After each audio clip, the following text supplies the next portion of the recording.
Since I found out that the servant's son liked me, I began to isolate and loathe him. Finally, I managed to find something against Jeonyu and drove him out of the house. 7 years later, the Yu family went bankrupt. In a desperate situation, I had no choice but to beg this rising business tycoon, Jeonyu. Once again, surprisingly, Jeonyu didn't make things difficult for me. On the contrary, he actually helped the Yu family out.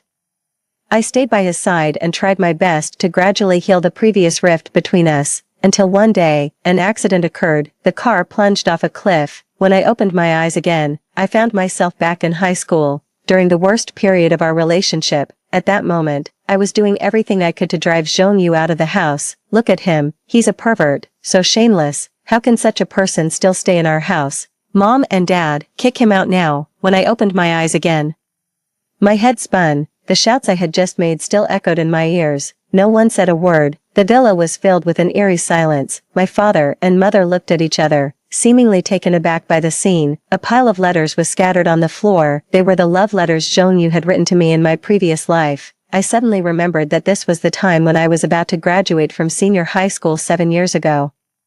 I had gone to great lengths and finally found something to use against Jeonyu, and then I drove him out of the Yu family. Jeonyu was the son of our family servant. He was outstanding, intelligent, and good-looking, but for some reason, I disliked him very much. Perhaps it was because we lived together, and my classmates always liked to joke about us, asking if he was the child bridegroom arranged for me by my parents. What's more, he refused to clarify, despite his cold personality.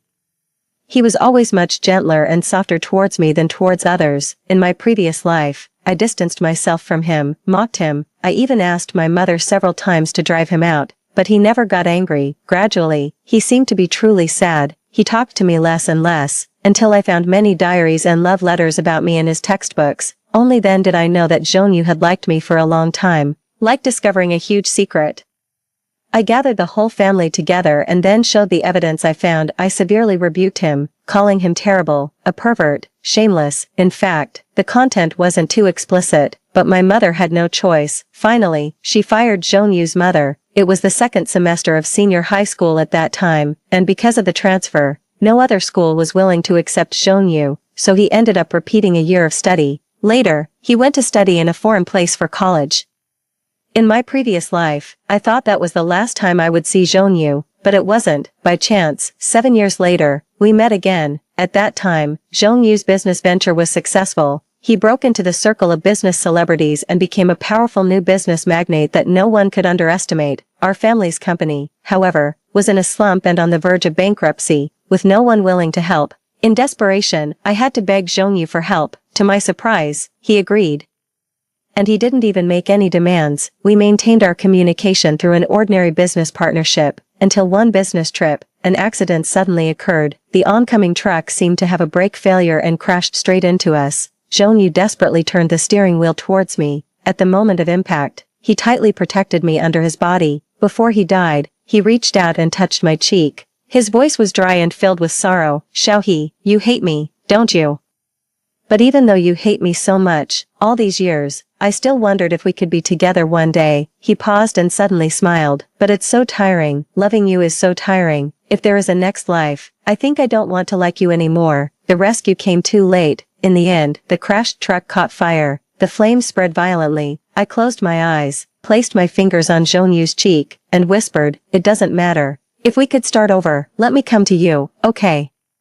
I never expected that I would return to my high school days, and just a while ago, I had taken out the stack of letters I found in Jeonyu's textbooks and thrown them in front of everyone. My mother came over and took my arm, carefully trying to soothe me. Alas, how could this happen? Although she was always kind-hearted, she loved me the most, so she looked at Jeonyu, then at Jeonyu's mother, and sighed. Since Xiaohe and Jeonyu really can't get along, there's no other way.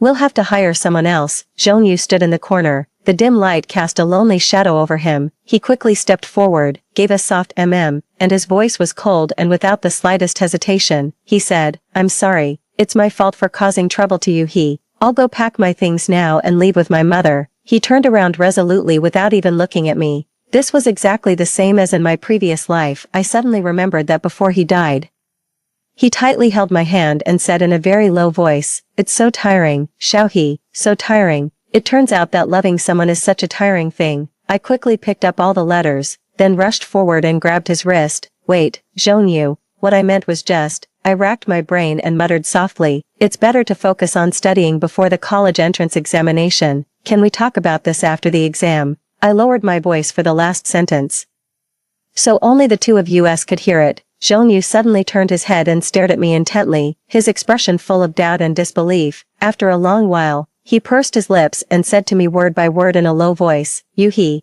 I also have feelings. Why do you think that after you've trampled on my heart once, I'll offer it up again for you to humiliate? He bit his lip, and his tone became much more decisive. Now and in the future, I don't want to be with you anymore. In the end, it was my father who settled the matter. He thought highly of Zhongyu, not only because of his excellent academic performance, always ranking first in the grade, but also because, although he was just in high school, he had already shown great talent in business and investment. Sometimes, his sense in strategic business decisions was more acute than that of some professional managers. He really wanted to nurture such a promising young talent. In my previous life, if I hadn't made such a fuss, he would have turned a blind eye. Now, seeing me silently pick up the letters and stop making a scene, he coughed twice and made a decision. What's all this talk about leaving? It's not a big deal, just a quarrel between kids. Nonsense. He walked over and patted Zhongyu on the shoulder, his tone much more amiable. Xiao, he doesn't know what she's saying, don't take it to heart. She's not good at studying, you should help her more. As for the rest, we trust you two to be sensible. Let's talk about it later. Okay. Zhongyu seemed to want to say something, but my father simply waved his hand, ending the small family chaos I had caused. I knew Zhongyu wouldn't leave. He had always respected my father. Even out of respect for my father, he wouldn't leave immediately. Moreover, if he left now, there were many other things to consider, such as his mother's job, his studies, and the college entrance examination. A wave of self-blame welled up inside me, overwhelming me. I thought of my previous life. After the Yu family fell, I went to beg Zhongyu for help. At that time, I was prepared to be humiliated, but he didn't do anything. After the investment in the Yu family was underway, by chance, we were both a bit drunk, and I casually mentioned Zhongyu. To be honest, I thought, you would hate me and pretend not to know me. Zhongyu was stunned for a moment. He looked up at me, then poured himself a glass of wine and smiled. He nodded and said, yeah, I thought so too. But Yuhi, 7 years have passed. I also want to let go. Zhongyu said the last sentence with great hesitation and pain. It must have been a difficult process for him to convince himself to forget everything that had happened in the past 7 years. And now, I want to make things clear once and for all. We agreed that this time, I would be the one to chase after him. He wouldn't have to suffer as much as he did in the previous life. That night, I secretly went to the 3rd floor of the villa, Zhongyu's room. After standing at the door for a while, I finally mustered up the courage and knocked gently, but the door wasn't fully closed and opened by itself. Zhongyu was sitting at the desk, looking through textbooks and exercise books. When he heard the sound, he quickly turned around, but when he saw it was me, his face darkened immediately, and his voice was extremely cold. Yuhi, what are you doing here? Did I invite you in? In my previous life, our relationship had already started to improve, but now, we were back to the worst period of our relationship. I couldn't get used to his current cold attitude for a moment and stood there, stunned. The words I had prepared got stuck in my throat and I couldn't say them. Finally, after a long while, I managed to say, Zhongyu, I'm really bad at math. Can you help me take a look? As soon as I said this, I regretted it. The reason was simple. When Zhongyu used to follow me around, he had mentioned several times that he wanted to help me with my studies, but I had always scolded him back. I mocked him with all kinds of harsh words, like mind your own business. Don't think you're so great just because you're good at studying, even if you get the first place. You still have to work for my family, right? I kept scolding him until he no longer dared to approach me and gradually became more reserved and silent. Sure enough, when I brought up the topic of tutoring again, Zhongyu curled his lips. His already impatient expression was tinged with a hint of confusion and sarcasm. He pushed the textbook aside, stood up, and walked slowly towards me. You were the one who wanted to keep a distance, and you were the one who didn't want to talk to me, Yuhi.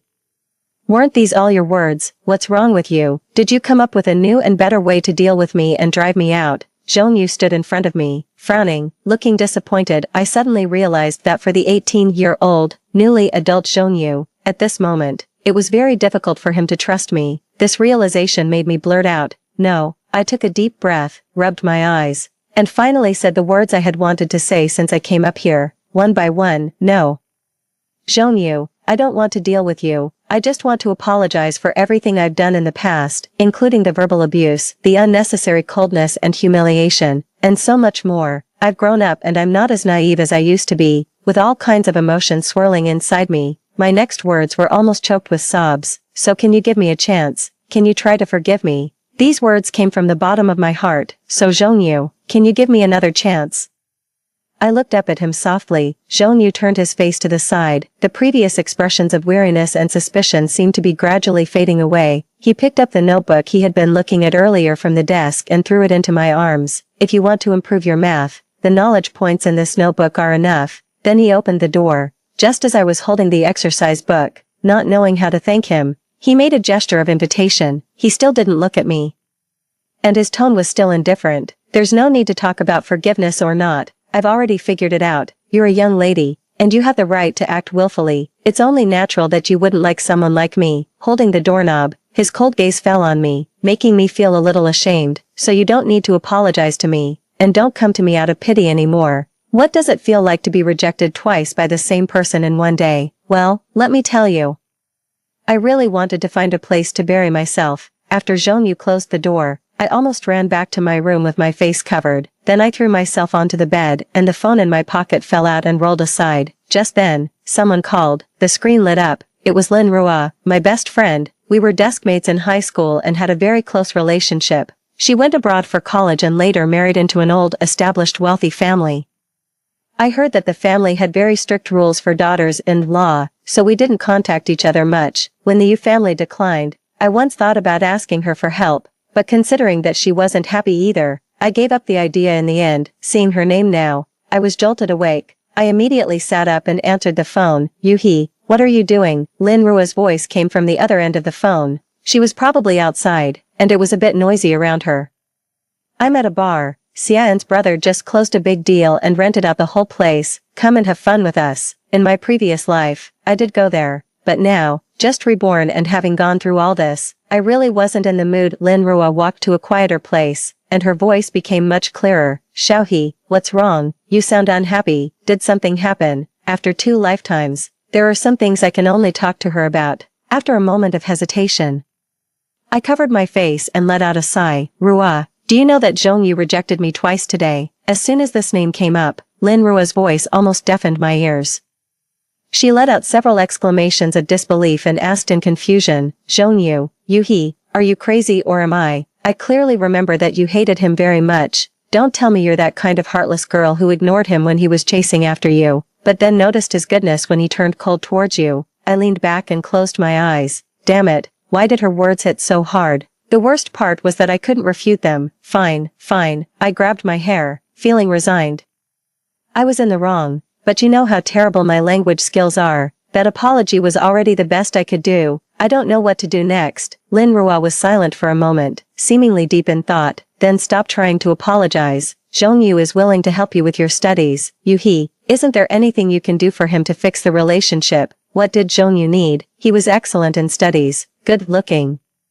And the company he founded caused a sensation in the entire tech industry. He successfully became one of the new business tycoons of the next generation. His life seemed to be going smoothly, and he didn't seem to lack anything. No, there was one thing. Perhaps, I remembered that he had been planning to start a business since high school, but he had always lacked a crucial patent. It wasn't until college, when he met more people, that he learned the patent was actually in the hands of a university professor. Unfortunately, he was a step too late, and it was sold to his competitor. In my previous life, when Zhongyu and I were on a business trip and had a car accident, we were on our way to find an alternative to this patent. After all, it was still needed for the Yu Group's investment deal. Now that I was back in the past and could start over, if I could get this patent first, Zhongyu's business venture would probably go much more smoothly. At least, he wouldn't have to spend time running around looking for an unproven alternative. Thinking of this, I urgently sent a WeChat message to Lin Rua, asking for help. Rua,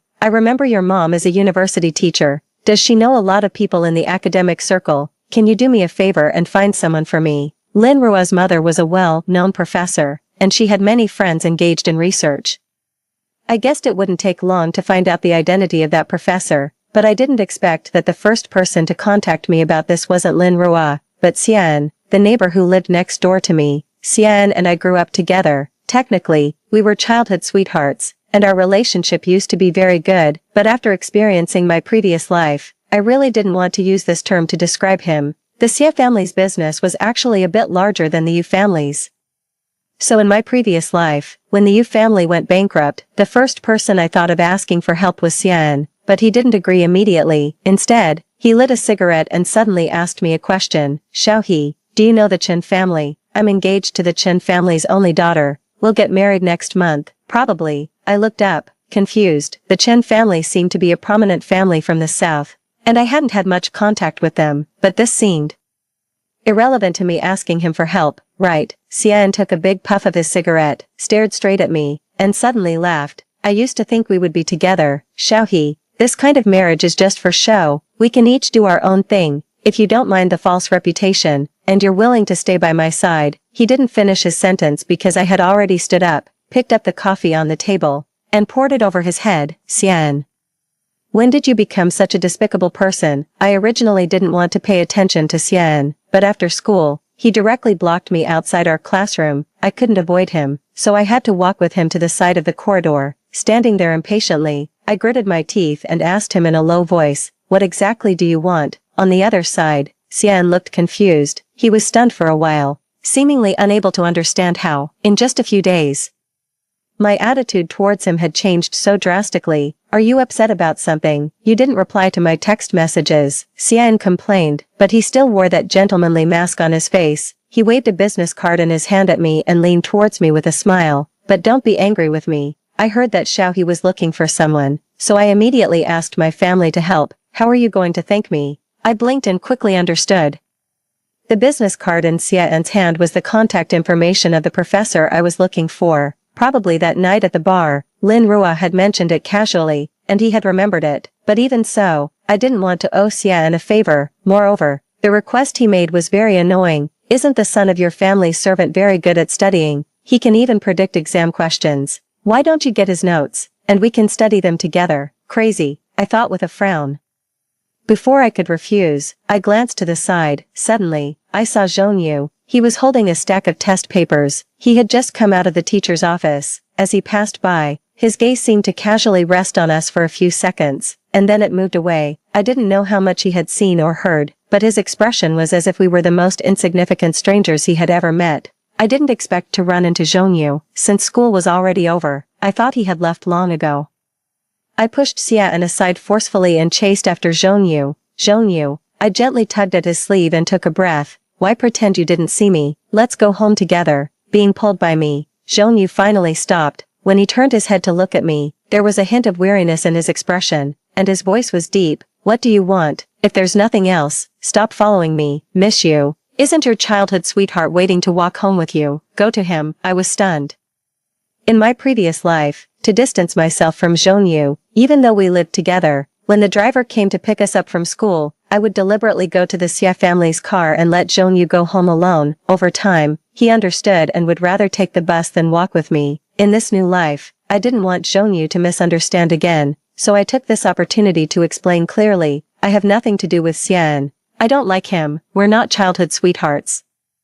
And we're not even very good friends. He came to me because he heard from Lin Rua that I was looking for someone. Before I could finish, Zhongyu interrupted me. Why are you telling me this? Don't flatter yourself. Do you think I care about the relationship between you two? He, whether you fall in love, get engaged, or get married in the future, it has nothing to do with me.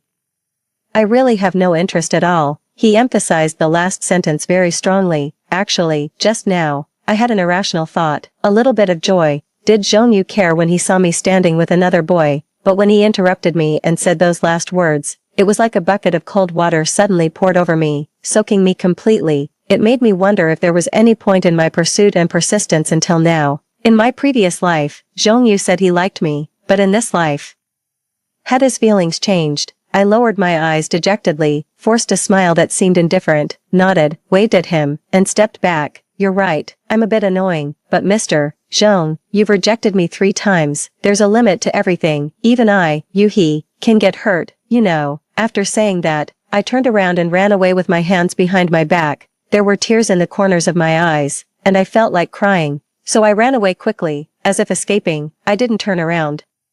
So I naturally didn't see that behind me, Zhongyu was tightly gripping the test papers in his hand, his body tense. Could he really get hurt? He stared at the end of the corridor, his eyes dark. She was lying, he thought. He didn't believe it. He had always been heartless, and no one could get anything from her. Her pestering him now was just a whim. Once she got what she wanted, she would quickly get bored, but suddenly, an inexplicable sense of panic and restlessness surrounded him, making him uneasy. He suddenly remembered Yuhi's disappointed and sad eyes just now. Wouldn't she really give up on him? I took a taxi and went home. As soon as I entered the villa, the family driver came up and handed me a document bag. At the same time, my phone rang. It was Lin Rua. The moment the video call connected, her voice came through, loud and excited. Xiaohe, did you get the document bag? I found the contact information you wanted, the business card, the professor's information, and a temporary university access pass are all in there. Thoughtful, right? She spoke without pausing. Coincidentally,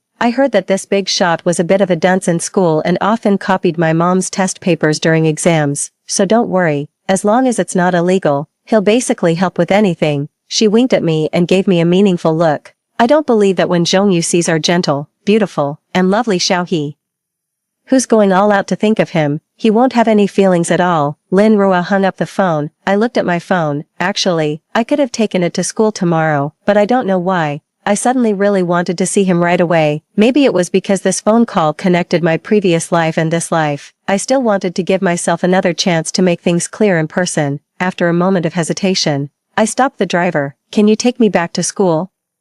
I ran back to school, out of breath, with my school bag on my back. Organizing test papers was a troublesome task, and there was also the work of transcribing scores and ranking students. At this time, Zhongyu should still be there. But when I climbed the stairs and stood outside the classroom again, I found it empty. The door was slightly ajar, and the lights were on, but where was he? I scratched my nose and was about to take out my phone to call him when a security guard on patrol walked over. When he saw me, he frowned and asked, "Are you looking for the boy who was just in this classroom? I heard you on the phone. He's already gone down to the playground." I didn't pay attention to any phone call. I only heard the words playground. I thanked the security guard and then turned around and ran downstairs. The night was dark. Only the street lights near the basketball hoops were on, casting a dim yellow light. Zhongyu's tall and slender figure stood out clearly. In front of him stood another girl. I had seen her in my previous life. The first investment in Zhongyu's startup came from her family. She was probably the one who pulled him out of the abyss. I had always thought that in this new life, I was making up for the kindness Zhongyu had shown me. Without the important technology, I would help him contact the professor. If there was a lack of investment, the Yu family could assist. But now it seemed that Zhongyu was right.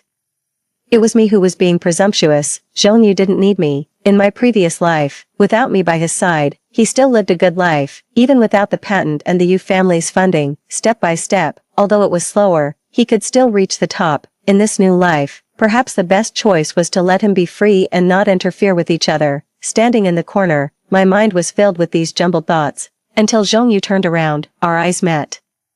I opened my mouth slightly and smiled as I called his name, Zhongyu. At that moment, his expression suddenly became flustered, and his face turned pale. I don't know why, but after understanding all this, I actually felt relieved. Those feelings of sadness and distress were all gone. I waved at Zhongyu and the girl beside him. In my memories of 2 lifetimes, she was a very gentle girl. She smiled, said a few more words to Zhongyu, then tugged at her school bag strap and turned to leave. On the contrary, Zhongyu strode towards me in a hurry. He reached out his hand and then put it down, as if he wanted to grab my wrist, but I took a step back to keep a distance from him. Then, in his somewhat dazed gaze, I handed him the document bag. You probably need this. This professor has in-depth research on this technology. You can try to contact him. Zhongyu suddenly looked up. He held the document bag but didn't open it. He didn't ask me why I knew about the difficulties in his current startup. His voice was a bit hoarse. Okay, I'll work hard, Yuhi. I won't let you down. When he looked up at me, his eyes were shining brightly, as if stars were rising in them. I nodded too. Of course, Zhongyu would succeed sooner or later, but the next moment, I felt sorry because I had chased the other person away because of me. I scratched the tip of my nose and pointed in the direction the girl had left. I have nothing else. Do you want to chase after her? The glimmer of hope that had just emerged faded away in an instant. Zhongyu seemed to stumble and then anxiously followed behind me. Don't get me wrong, he explained awkwardly, his voice strained. There's nothing between her and me. We just met recently because some time ago, I happen to, I interrupted him. There's no need to explain. You don't have to report to me who you date or be friends with. Then, I said earnestly, Zhongyu, I wish you success, happiness, and freedom. May all your wishes come true. After deciding to stop my presumptuous pursuit of Zhongyu, I had a sound sleep. It was the best sleep I'd had since being reborn, peaceful, reassuring, and content. When I woke up the next day and picked up my phone, I found a long string of messages from Zhongyu in our chat window, sent close to midnight. They were about the girl on the basketball court yesterday. It turned out that a few days ago, the girl's father had a sudden heart attack. Zhongyu happened to pass by and took him to the hospital. She came specifically to thank him and invited him to visit her home when he was free. I didn't know about this in my previous life, but thinking about it, it made sense. Otherwise, why would she invest in him without hesitation? There must have been elements of gratitude involved. Looking at this long explanation, I didn't know how to reply. After some thought, I put the phone down again. After all, I had more important things to do now. Study. In my previous life, my grades were mediocre, hovering around the middle of the class. I barely managed to get into an ordinary university, logically, as someone who had been reborn. I should have forgotten all my high school knowledge, but after the Yu family went bankrupt, in order to save money to pay off debts, I didn't just rely on others for help. I took on several jobs, working long, consecutive hours. Many large companies, upon hearing that I was from the Yu family, refused to interview me out of sheer curiosity. The highest paying part-time job I found was tutoring high school students. To improve my teaching level, I stayed up late watching teaching videos, painstakingly reviewing all the knowledge points I had missed, and even studied them more thoroughly and seriously. This was why, even though the college entrance examination was just a few months away after my rebirth, I could remain calm. When I arrived at the classroom, the previous monthly exam papers were already on my desk. Zhongyu must have spent time organizing them after school yesterday. The class rankings for each subject were written in the top right corner. Lin Rua turned around from the front row, took a look, and sighed. Xiaohe, your math still isn't good. Do you want me to give you the contact information of one of my mom's students? I heard he got a perfect score on the college entrance examination math. This paper was the one I took before being reborn. My level remained the same, so my grades were naturally average. I shook my head, about to decline, when Zhongyu, carrying a stack of books, happened to pass by the aisle. His gaze casually glanced at my paper, then he stopped. You drew the auxiliary line in the wrong place for this big question. There are two relatively simple ways to solve it, and they're less likely to lead to mistakes. As if afraid I would refuse, he coughed twice and glanced at me cautiously. Didn't your father ask me to help you with your studies? Zhongyu's offer really made me hesitate for a moment. At first, I suggested he tutor me to get closer to him, but now, I weighed my options. Should I study on my own or study with Zhongyu? Quickly, I made my decision. I had my own rhythm, and following my own study habits would probably yield better results. I looked up at Zhongyu and smiled, then took out the notebook he gave me last time from my bag and shook my head. I've read this. It's really detailed and well organized. I've learned a lot from it. I think this is enough. Did you quarrel with Zhongyu? Lin Rua peeked at me curiously. A few days ago, you were all about chasing him. Now that you have a legitimate chance to be together, why are you focusing on studying instead? Lin Rua was a dance major. Her family had already paved the way for her future, so she didn't have much pressure from exams. Maybe in the past, I would have thought the same way, but after experiencing my previous life, I knew that to prevent the Yu family from going bankrupt, it wasn't just about avoiding a certain scheme from our competitors or a failed investment. More importantly, I needed to make myself strong enough to truly take over the company when my father got old. This second chance at life was like another opportunity. I rented a 24-hour study room and went there every day after school to study and do exercises. Just like when I was desperate and had nothing after the bankruptcy. During this time, I reviewed past exam papers and completed most of the well-known exercise books on the market. As the exam approached, during the final sprint stage, I opened the notebook Zhongyu gave me. It was meticulously organized, categorizing various methods, common mistakes, and even prediction questions. Most of the content targeted my weak areas. As I went through it page by page, at the end, a strangely shaped photo fell out from the loose leaf pages. It must have been put in there by accident, and its edges were slightly yellowed. I bent down to pick it up. It was a group photo of our entire class taken at the beginning of high school. Because of traffic congestion, Zhongyu and I were late and stood at the back of the class. He cut out the other classmates, leaving only the two of us. As far as I could remember, This was the only photo we had together in all those years. On the back, he wrote our names in his usual neat and strong handwriting. Yuhi, Zhongyu, meet at the peak. After the college entrance examination results were announced, Zhongyu maintained his excellent performance, ranking first in the city. It was said that the admissions offices of Tsinghua University and Peking University had already started calling him. Meanwhile, my name also shocked the whole school. As a student who usually ranked in the middle of the class, I had an outstanding performance and ranked second in the school.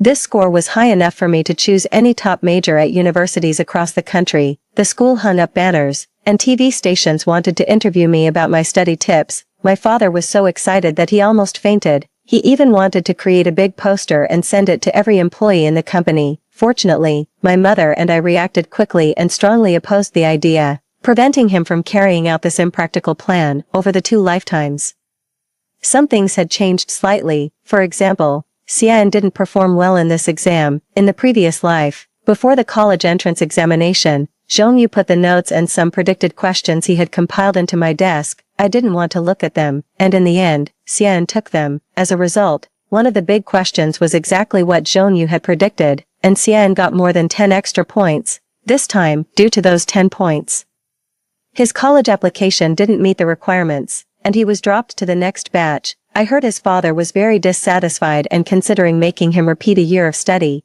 As for me, I had also decided on the university I wanted to attend. In my previous life, I studied art and design. Although I liked it, it was of little use for running the company. This time, I carefully selected a university with strong business and finance programs and went to Lin Rua's house to fill out the college application form with her. Just before submitting the form, my phone rang. A WeChat message popped up. It was from Zhongyu. We hadn't contacted each other for many days. There was only one line. Have you decided which university to go to? The setting sun shone through the window, casting a warm and pleasant glow. I typed a reply. Yes, I'm going to University A in the north. What about you? He seemed to be typing and deleting his message for a long time. After much thought, he finally sent a message. Ah. What a coincidence. I'm also planning to apply to University A. Its science and engineering programs are among the best in the country, and I'm just planning to develop in that direction. The wind blew in, and outside were large white clouds. It was a beautiful day. Okay, I replied. Let's work hard together. Zhongyu. After entering university, the company Zhongyu founded developed even faster than in the previous life. This time, more investment companies noticed him in advance and expressed their intention to invest and cooperate. He also moved his mother out of the Yu family's villa, bought a separate apartment, and hired a caregiver to take care of her. He was very busy, and we didn't see each other often, only occasionally running into each other in public classes, at grade-level ceremonies, or at alumni gatherings. Every time, he seemed to come prepared, bringing me gifts, such as newly launched products from his company or snacks and pastries his mother made at home. The most recent time was at the end of the summer vacation when we agreed to take a plane back to school together. When we reached the school gate, he scratched the tip of his nose and said to me, Xiaohe, my company is preparing for an IPO. I'll be doing a financial interview on TV in a few days. Would you watch it? His eyes were bright, suddenly reminding me of that night in high school when I handed him the document bag and the spark that lit up in his eyes at that moment. The interview was scheduled for a week later in the evening. My roommates and I were all in the dormitory. I originally planned to watch the live broadcast on my phone while lying on the bed, but one of my roommates suddenly stood up, held her laptop, and suggested, Hey, do you know Zhongyu from the School of Mathematics? I went to a club activity and heard many people talking about him. He not only founded a company but is also preparing for an IPO. There's an interview with him tonight. Don't you want to watch? He's the most famous figure among our grade. This is a must-see. That's when I realized how famous Zhongyu had become among our classmates. The others also moved their stools closer. I was halfway up the ladder to my bed, but I had to come back down and join them. When we entered the live streaming room, the school's network malfunctioned. We spent a long time trying to fix it. By the time we finally got connected, it was already the intermission. The host, holding a small notebook, was chatting casually with Zhongyu. There aren't many people who start a business in university, right? I heard you were the top scorer in the city for the college entrance examination. With so much talent, there must be a lot of girls who like you at school. Are you single? One of my roommates commented while munching on sunflower seeds. The host really knows how to get to the point. So many people are curious about Zhongshan's private life. His fans line up from the School of Mathematics all the way to the auditorium. I wonder if he's not interested in girls at all. Could he be gay? On the screen, Jeong-yu sat upright. He touched his fingers, thought for a moment, and then smiled. Well, I already have someone I like. I've liked her for a very long time. Suddenly, the dormitory fell silent, and everyone stared intently at the computer screen. The host was taken aback. Haven't you confessed to her? Jeong-yu shook his head. Her world seems so far away from mine. She comes from a top-notch family, is beautiful, and popular. I always felt I wasn't good enough for her. I didn't think she could like me either. He smiled, but for a while. She was actually very proactive towards me, but at that time, I was too insecure. I was always afraid it was just a fleeting moment, that she was just having a whim. I thought that only when I became excellent and successful enough could I stand beside her one day. The host nodded and pressed on. What about now? You're already very successful. Jeong-yu lowered his head, deep in thought. I don't know, he said softly. I want to call her. Is that okay? Outside the dormitory, the cicadas chirped. Just like the summer after the college entrance examination when he asked me which university I was going to apply to. At that moment, my phone rang. In an instant, everyone in the dormitory turned to look at me. I answered the phone, and Jeong-yu's voice came through. Xiao-hee, did you watch my interview today? I hummed an affirmation. He paused for a moment, and his voice became hoarse. Then you must have heard what I said just now. Yu-hee, would you still accept me? I tapped the table with my fingers. It was a beautiful day, I said. Of course, I've been waiting for you. Jeong-yu, I took over the family company, having avoided the investment traps from my previous life. This time, the U group developed very smoothly. I recruited several recent graduates from the university and started training my own confidants and successors. Among them was a girl who was hard-working and dedicated. However, she was always arguing with her boyfriend, causing various relationship problems. When she came to organize my documents, she often asked me, President Yu, why do you and President Zhong have such a good relationship? Don't people who grow up together ever have cold wars? The villa was silent. I had no choice but to give her a rambling account of our high school days. The girl sat on a small stool, resting her chin in her hand, listening intently. She frowned and commented, Sister Yu, you have such a good temper. If my boyfriend said he didn't care who I was with, I'd definitely slap him twice. I laughed. Jeong-yu has already eaten his words himself. She looked at me again. So when did you change your mind? When did I change my mind? I knew Jeong-yu well, so I was never disappointed or resentful towards him. If I had to pick a turning point, perhaps it was the day we filled out our college application forms and he said he was also going to University A, in the previous life. Despite getting a high score after repeating a year of study, he went to a university in the south. I later asked him if University A was the school he originally wanted to apply to. He smiled and looked at me. At that time, I only had one thought. I felt that I had to go to the same place as you, Xiao-hee, or I was afraid I would never be able to catch up with you again. Story 2. When the car accident happened, Jiang Yan instinctively protected his white moonlight and pushed me towards death. He said with full confidence, I know you're a strategist who can be reborn, but he didn't know. That was my last chance to complete the strategy mission. When the out-of-control truck rushed towards the sidewalk, I was arguing with Jiang Yan. Today was the second anniversary of our relationship, but he was 2 whole hours late because he went to pick up his white moonlight who had just returned from abroad. Can you stop being so petty? Jiang Yan stood by the roadside, looking at me with disappointment in his eyes. Yao Yao grew up with me. She has no one to rely on in the country. Is it reasonable for me not to pick her up? I questioned him. So you plan to spend today with the 3 of us together? Jiang Yan was at a loss for words and didn't say anything. It was Xing Yao Yao behind him. Her eyes moved back and forth between us. When she opened her mouth, she almost burst into tears. Sister Xiaozhu, don't be angry. I just thought I was pitiful. So he said he wanted to take me out for a meal. There were tears in her eyes, and she looked like a little white flower swaying in the wind. If you don't welcome me, I'll just leave. After saying that, she turned around and was about to leave. Jiang Yan was quick-eyed and stopped her. He turned back and gave me a glance, his tone warning. Shinju, if you keep acting so unreasonably, we'll break up. I was stunned. In the 2 years of dating Jiang Yan, whenever something didn't go his way, he would threaten to break up with me just like now. At this moment, the system's reminder sounded in my mind. Warning, breaking up will be judged as a failed strategy mission, and once the strategy mission fails, not only will I not get the mission reward, but I will also be eliminated. Seeing that I didn't say anything, Jiang Yan smiled contentedly and came over to hold my hand. Okay, Xiaozhu, we won't break up. We'll have a meal and then send her home, okay? I dug my nails into my palm and forced a smile, okay, perhaps thinking that he had me under control. Jiang Yan was in a good mood all the way. He put his arm around my waist, leaned down slightly, and said in a low voice, Xiaozhu, you're so good. Such an intimate gesture made Xing Yaoyao, who was following behind us, turn pale, but I didn't have the heart to pay attention to her, because before trying to win over Jiang Yan, I had observed him for a long time.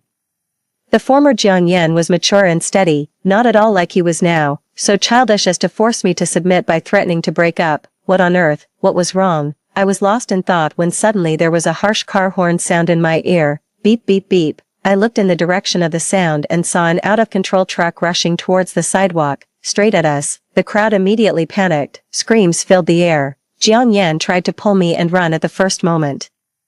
But when he turned around and saw Xing Yaoyao standing there motionless, she was crying pitifully, Ian, save me. I don't want to die. Jiang Yan panicked instantly. He instinctively shook off my hand, but he didn't control the strength well. I was wearing high heels, lost my balance, and was suddenly pushed by him. I fell to the ground and was in so much pain that I couldn't stand up. Jiang Yan. I shouted at his back with all my strength. He paused for a moment but didn't look back.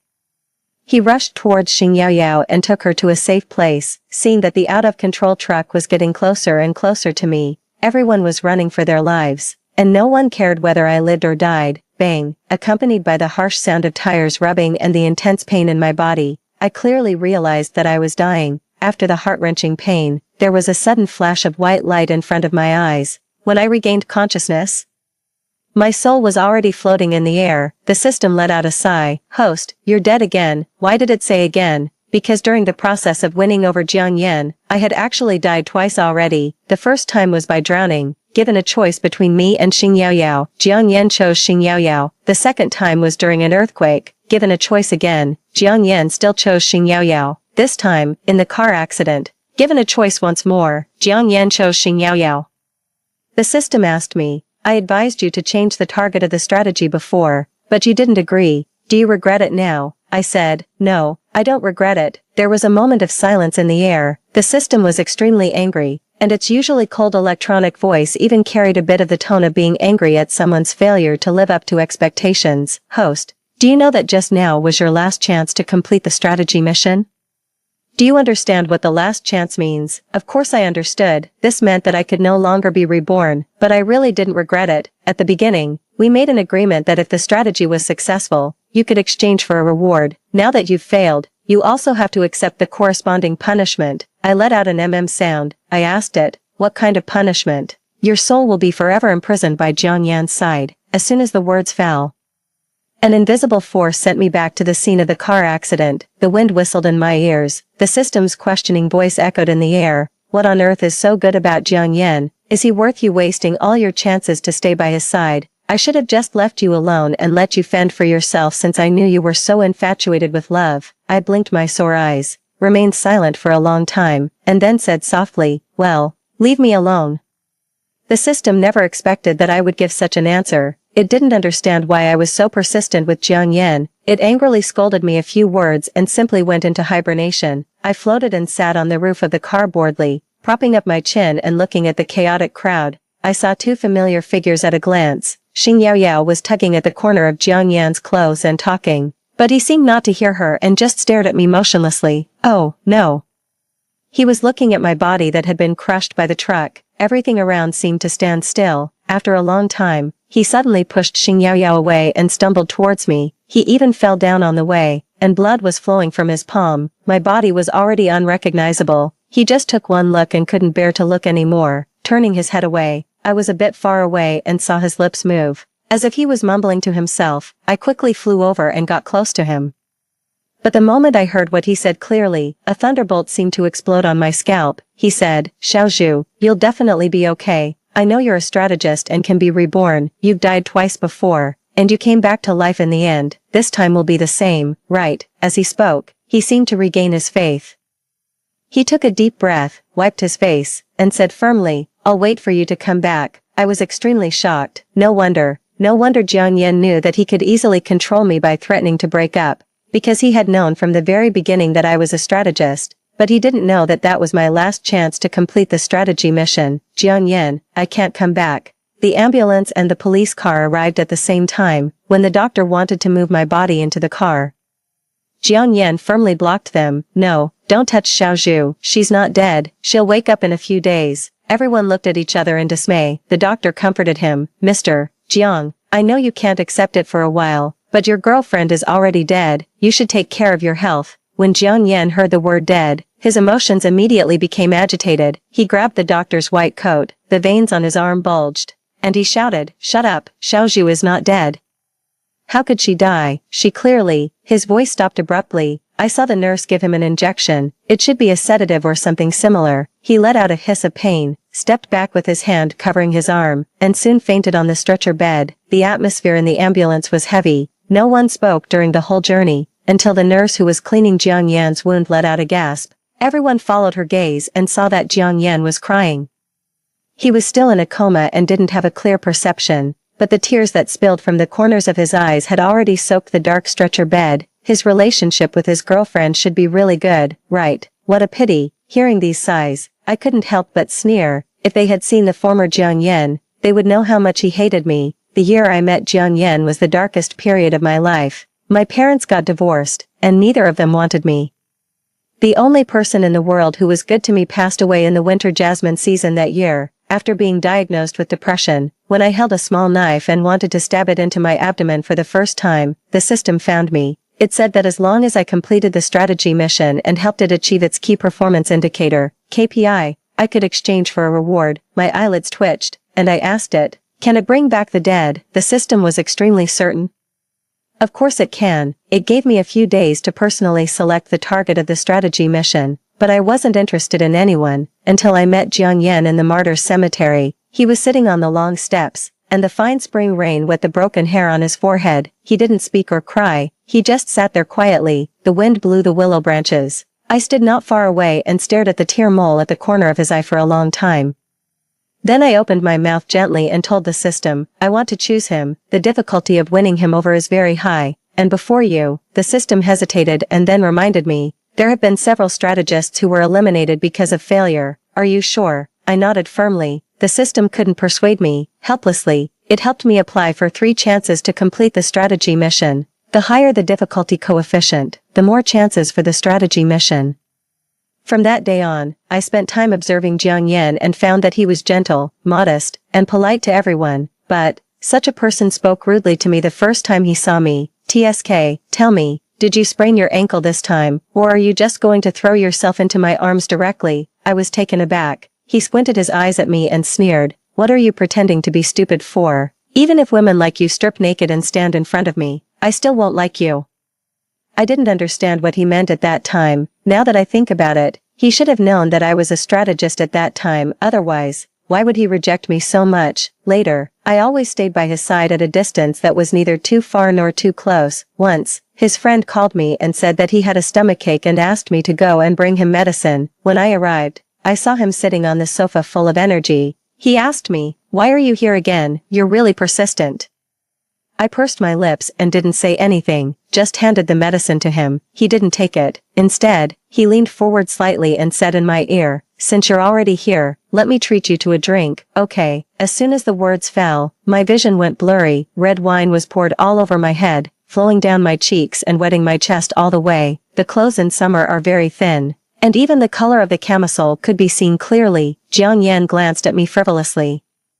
Seeing that I didn't react at all, he seemed even angrier. "You've been humiliated like this by me and were watched by so many people. Shinju, don't you have any self-esteem?" Only then did I look up at him. The flickering light fell on that face as clear as the breeze and the moon, and the tear mole at the corner of his eye seemed to be about to fall. At that moment, I opened my mouth, but I couldn't say a word of retort. It's hard to imagine that such a person would actually agree to be with me later. It was a drag racing competition. Jiang Yan surprisingly gave me an invitation. When I arrived, I happened to see him standing on the podium, hugging 2 hot car model girls. Our eyes met, and he smiled at me, a very bad smile. Then, under my gaze, he slowly kissed their lips. "You want to be with me, right now? Do you still want to?" After getting off the stage, he asked me this. I wiped the remaining lipstick from the corner of his mouth and said without hesitation, yes, I do. He looked at me for a long time, his eyes dark and unclear. Suddenly, he grabbed my wrist, pointed at the racing car not far away, and asked me fiercely, do you dare to play a game of speed of life and death? If you win, we'll be together. The gameplay of speed of life and death is very wild. The two cars collide, and whoever breaks first loses. The whole audience was in an uproar. Several girls tried to smooth things over for me. Come on, forget it, Shinju has no experience at all. Aren't you forcing her to play with her life? Yeah, don't let the girl get hurt. Jian Yan was indifferent, and I looked up at his face and slowly said two words, sure. The man's pupils suddenly shrank, and something seemed to flash in his eyes. I couldn't tell what it was. Anyway, in that game, he was the one who stepped on the brake first in the end, when I got out of the car.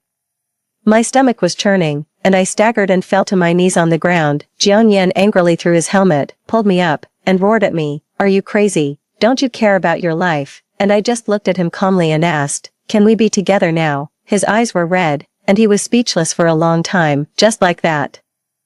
We naturally started dating for 2 years. Everyone said that I was deeply in love with Jiang Yan, but every time these words reached Jiang Yan's ears, he would always stare at me intently, the corners of his thin lips curving into a sarcastic arc. Love, women like this are the best at lying. She doesn't love me at all. I lowered my eyes and didn't say anything. After that, he often brought women home, tested my bottom line, and always threatened to break up to force me to compromise. Later, Xing Yaoyao returned to the country. There were 3 times of choosing between 2 people. I died each time because of Jiang Yan's choice. Each time I died, the world restarted, until I used up my last chance to complete the strategy mission and could no longer be reborn. In fact, if you think about it carefully, how could the person being strategized show compassion for a strategist with false feelings when they know everything? After all, I was too naive. When Jiang Yan woke up, I was floating around boredly in the ward. The door was suddenly pushed open. Xing Yaoyao walked forward with red eyes, firmly grabbed his hand, and asked with concern, Ian, are you feeling better? You really scared me just now. She was referring to what Jiang Yan said at the scene of the car accident, that I would wake up again, but obviously, Jiang Yan didn't want to talk to her much. He propped himself up, unlocked his phone,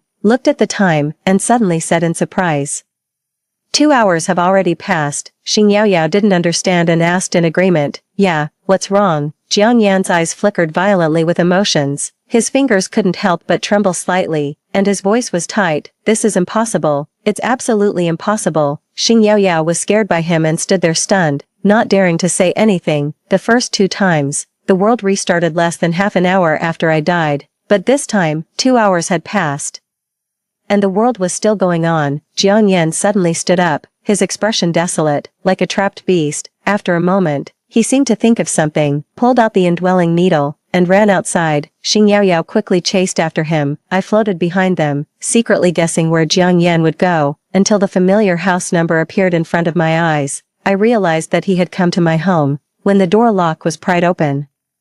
Jiang Yan rushed in at the first moment and started searching for my figure everywhere. Xiaozhu, I know you're not dead. Are you hiding from me? There was no one in the living room, no one in the kitchen, and no one in the study. Finally, it was my bedroom. After pushing the door open, he suddenly stopped, as if he was nailed there, unable to even take a step, because the 4 snow-white walls were covered with photos. He looked at them one by one, and a thin layer of red gradually appeared at the corners of his eyes. Ian, you took so many photos with her. Xing Yaoyao's face was ugly, and the jealousy in her eyes couldn't be suppressed at all. We've known each other for more than 10 years, and you've never. Halfway through her words, she suddenly fell silent. Jiang Yan stared at her fixedly, his face turning gray and then pale. He almost squeezed out these 4 words from his throat. This isn't me.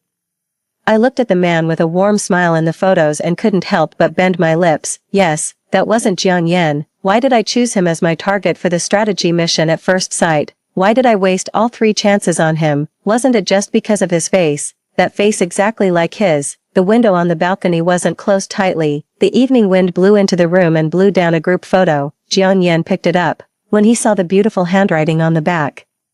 His eyes suddenly turned red. Wish my little bamboo peace and safety, Lin Su. Memories, like the wind at dusk, slowly dispelled the haze in my heart. The first time I heard the name Lin Su, it was in the afternoon of the class division exam at the beginning of the 2nd year of high school. 10 years ago, my deskmate was a hooligan who even copied my homework. Before the exam, he asked me to help him cheat, but I refused. So that day after school, he blocked me at the back door of the classroom and laughed at me in front of all the classmates. "Fatty girl, you're ugly, and you're not kind-hearted either. Letting you pass the answers is doing a good deed and accumulating virtue, understand? You don't appreciate it. No wonder you're fat and ugly." At that time, because I had taken a lot of traditional Chinese medicine to treat acne, the hormones in my body were disordered, and I was really as fat as a little penguin.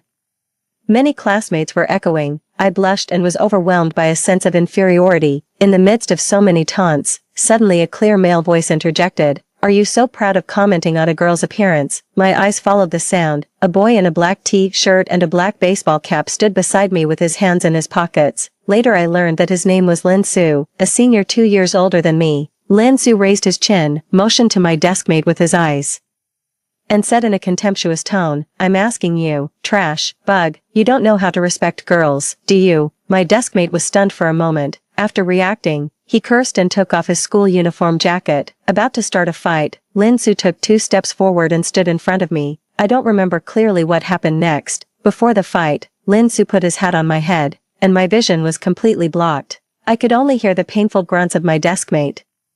When it was quiet around me, I slowly looked up and met a pair of cold eyes. "It's okay now, you can go home." Lin Su's voice was very low, but it carried a soothing power. From that day on, my deskmate never troubled me again and even took the initiative to ask the teacher to change seats. I knew that Lin Su had helped, because several times when I was going home after school, I saw him hooking my deskmate's shoulder. He seemed to be smiling, but his eyes were extremely cold. "Ah, bro.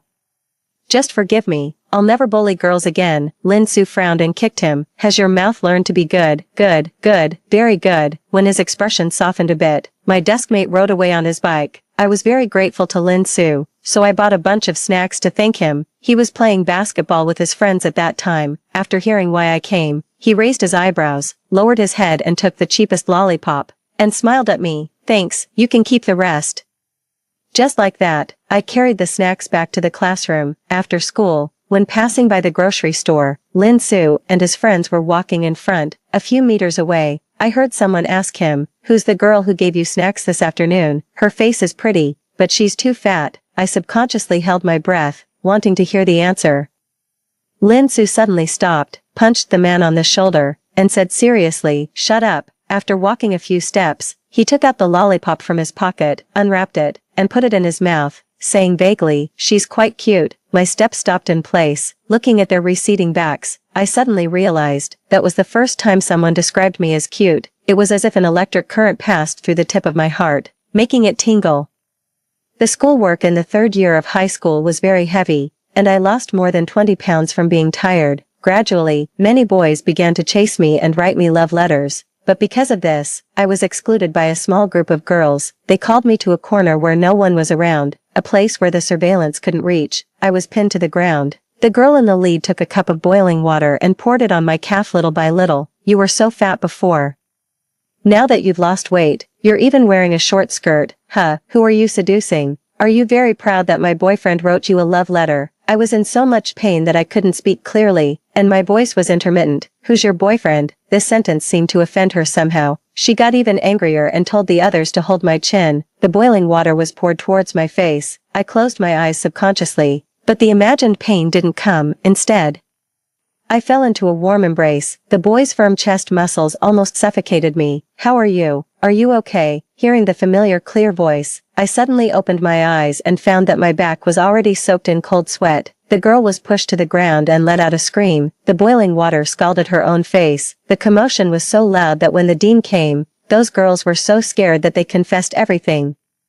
Lin Su greeted the dean and then picked me up in his arms and rushed all the way to the school infirmary. When disinfecting and applying a cold compress, it hurt so much that I wanted to cry, but I gritted my teeth and tried very hard to hold back my tears. Lin Su lowered his eyes and looked at me for a long time. He opened his mouth and said, "If you want to cry, just cry." I'm not a person who loves to cry. Since I was very young, my parents had both cheated on each other. They didn't love me. They got married just to get me a household registration. Every time I was wronged and wanted to talk, all I got in return were scoldings and rebukes. "Come on, why are you so sensitive? Isn't it just being called fat? Who hasn't been scolded? I named you Shinju, hoping you'd be as tough as bamboo." But all you do is cry. It's so annoying. Before, when I saw other children cry, their parents would come to comfort them. But if I cried, my parents would be even more annoyed with me. Tears are just useless liquid in front of people who don't care about you. So later, no matter how uncomfortable I was, I never cried again. But that evening, in the infirmary, Lin Su rubbed my head, leaned over and looked at me, and said, "Your eyes are all red." I closed my eyes and wanted to turn my back. Then I heard him sigh, "Shinju, you can show weakness in front of me." Because of those words, my tears burst out instantly. When I cried until it was getting dark and the school doctor was about to get off work, I realized that I didn't bring my wallet. Lin Su paid for me. I wrote down his phone number, added him as a friend when I got home, and transferred the money to him. But he didn't accept it for a long time until it was returned the next day. I sent a question mark. He replied immediately, "What's wrong? Why didn't you accept it? Keep it for now. Let's have a meal after your college entrance examination." I held my phone, and the corners of my mouth turned up unconsciously. Unfortunately, things didn't go as expected. After the college entrance examination, Lin Su seemed to have disappeared from the world. All the messages I sent him sank without a trace. The next time we met was on New Year's Eve, the year I was a sophomore. My parents had already started living apart, and there was only me in the huge house. Firecrackers were going off downstairs. I was huddled in my room, watching the Spring Festival gala alone. When the clock struck 0, my phone suddenly vibrated. "LX, Happy New Year." I was stunned. My heart seemed to skip a beat, and my fingertips typing were trembling. "Lin Su, is that you, or has your account been hacked?" The words typing were displayed at the top of the chat box. I waited for about 5 minutes and finally got his reply. It was very short, only 2 words. "Yes, it's me. Where have you been these 2 years? Why?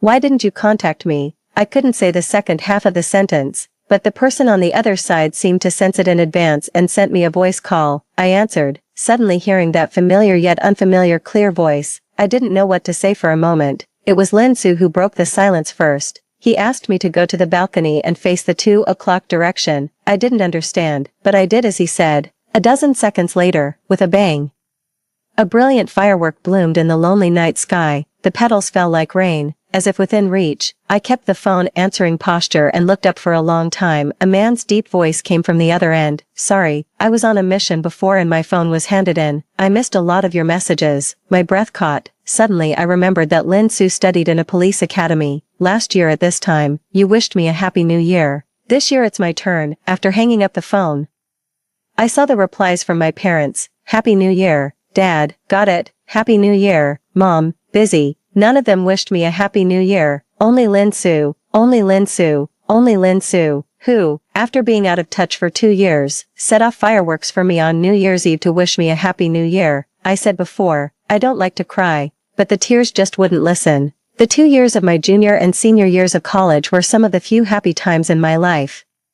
After Lin Su was transferred back to this city, we met more often, and our relationship gradually became closer. My roommate asked me, "Is the handsome guy who comes to pick you up downstairs your boyfriend?" I denied it. "No, he's just my brother." After answering, my face felt hot. Would a brother take his sister to a couple's restaurant on a date every week? Would a brother look at his sister when asked if there was a girl he liked present during a game of truth or dare?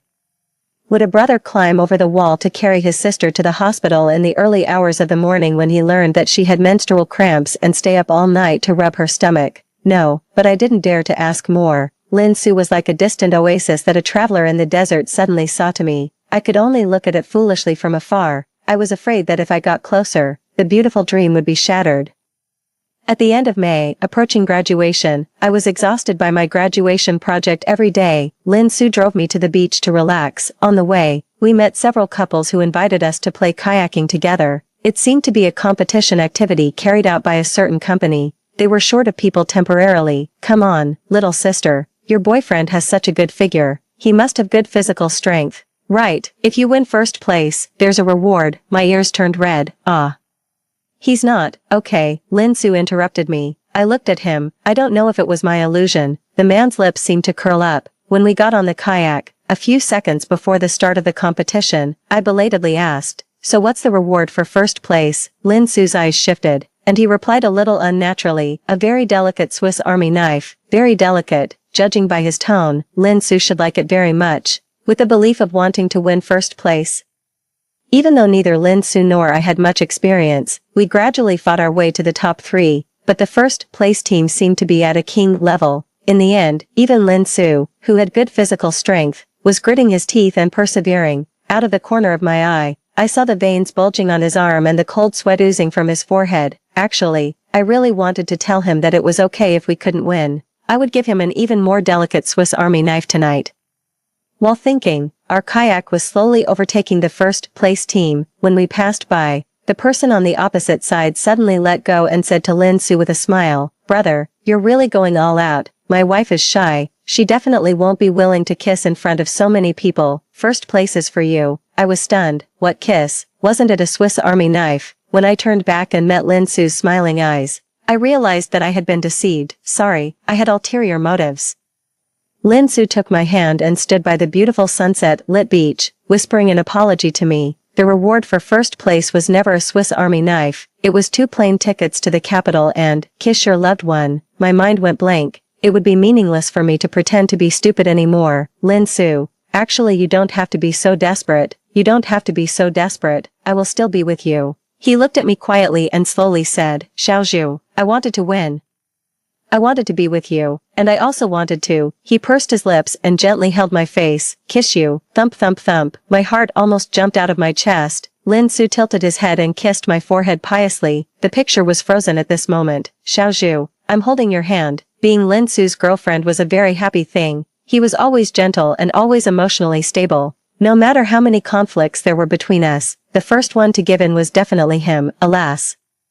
Little ancestor, I was wrong. Please talk to me. When I received this reconciliation text message, I was standing at the entrance of the police station, bringing medicine to Lin Su. Lin Su had a bad stomach and often had stomachaches. When he got off work and came out with his colleagues, when he saw my figure, his eyes lit up. Xiaozhu. But before he could reach me, the corner of his clothes was grabbed by a female colleague. Axu. My car broke down. Can you give me a ride? I stood there, looking at them with interest. Lin Su frowned and pulled his clothes back from her hand, then waved back. Luo, you take her. He lives in the opposite direction from my home. The female colleague bit her lip and asked pitifully, are you afraid that Sister Xiaozhu will misunderstand? I can explain it to her for you. Lin Su raised his eyebrows, and a look of impatience appeared in his eyes. Sorry. I don't have the habit of spending anniversaries with 3 people. I couldn't help but laugh. The female colleague was left embarrassed and soon left. Lin Su opened his arms and walked towards me, hugged me, and spun me around on the spot. My time is precious. I can only use it to accompany my girlfriend. I was ticklish and gently dodged. Didn't you say you had a stomachache? Take the medicine first. He opened the car door, protected my head, and carried me into the passenger seat, smiling and saying, I don't feel the pain when I see you. Lin Su started the car, looked straight ahead. And when the traffic light stopped, he suddenly handed me a bunch of champagne roses. I bought it casually during my lunch break, thought I had to coax you since I made you angry. After handing it to me, he raised his hand and rubbed the tip of his nose, as if he wanted to sneeze but held it back forcefully. I sensed something was wrong. I lifted the collar of his shirt, and sure enough, saw a large patch of red rashes. You idiot. You're allergic to pollen. Are you trying to kill yourself? I urged him to go to the hospital. The young doctor who received us looked at him with a smile. Allergic for love. Amazing. I blushed and turned my head away, but heard Lin Su say generously, that's right, she's my whole world. Everything between Lin Su and me was so smooth that it felt unreal. Our innocent first love had no absurd mistress, no misunderstandings, no cheating, and we just walked all the way to the engagement. Lin Su took marriage leave in advance to accompany me to Suzhou. I don't know why, but recently my heart has been vague pain off and on, as if I was about to lose something important. I was very uneasy. When we went to Shiyuan Temple to ask for a peace talisman, I knelt in front of the Buddha, kowtowed 3 times, and clasped my hands together, closing my eyes to pray. I hoped that Lin Su would have a safe and smooth life, full of happiness and no worries, as if there was a telepathy. I looked back and happened to meet his eyes. Lin Su stood under the Bodhi tree full of red silk, smiling at me with his eyes bent. At that moment, I thought that if there really was a God, he must be able to hear how much I liked Lin Su. We walked out of the temple hand in hand. A little girl politely stopped us and handed us a group photo. I saw you two looking at each other just now. It was so artistic. So I took a photo and gave it to you. Lin Su thanked her with a smile and put that photo in the pocket closest to his heart. On the second day of the marriage leave, Lin Su received a call and left in a hurry. He hugged me tightly and said, "Shinju, when the mission is completed, I'll marry you." Before I could say anything, the door was closed. The summer evening wind rushed into the room, but I inexplicably shivered. In the next 6 months, Lin Su lost contact again. Soon it was the end of the year again. Just like a few years ago, I huddled in the huge room, watching the Spring Festival gala. My phone rang. I answered it. Fireworks exploded outside the window, and it was also very noisy on the other end. There were the sounds of firecrackers, curses, screams, and even gunshots, all mixed together. After a pause, he softly called my name, Xiaozhu. My tears immediately flowed down. "Where are you? Are you okay? Are you hurt anywhere?" He avoided answering, his breathing heavy. "Are the fireworks beautiful this year?" "Yes, but unfortunately not as good as the ones you gave me that year. When I was 20, Lin Su once set off fireworks for me." The wall clock ticked, and the hour hand pointed to 0. He interrupted me, "Xiaozhu. Happy New Year, Happy New Year, Happy New Year," one after another, each sound getting lower. I covered my face and bit my lip tightly, not letting myself make any sound. Tears struggled to flow out of my eyes, dripping onto the dark blanket, forming large water stains. I knew he wanted to say all the blessings for the rest of his life. Bang, gunshots rang out, deafening. Almost instantly, the phone was hung up. Only the fireworks outside the window were reflected on the cold glass, flickering on and off, endlessly. I knelt on the ground, sobbing uncontrollably. "Lin Su, you lied. You clearly said you would accompany me for a lifetime. You clearly said you would marry me after the mission. You lied. You liar, liar." When I saw Lin Su's body, I could hardly breathe. It was as if someone was choking my throat tightly, like a piercing pain as a needle pierced my skin and oozed blood, painful to the point of numbness. "Wake up, Lin Su. Don't sleep. Get up, okay?" No one answered me. I held his cold hand and kept rubbing it. It should be able to warm up. Luo's eyes were red with tears, choking as he said, "Sister-in-law, I'm sorry. The day of the arrest was going smoothly at first, but those damned people actually carried guns with them. Captain Lin was shot and forced into the forest by them. When we arrived, we found that he had killed several drug dealers, but he himself." He couldn't continue. He tremblingly handed Lin Su's hangover to me. The peace talisman pierced by a bullet hole, the photo stained with blood, and on the back of the photo, a line of words was written at some point. "Wish my little bamboo peace and safety, Lin Su." How ridiculous. The person who wished me peace finally didn't get peace. I don't know how I got home, nor how I endured until Lin Su was buried. There was no name on his tombstone. Every day, I just sat on the steps of the martyrs' cemetery, looking at that square tombstone.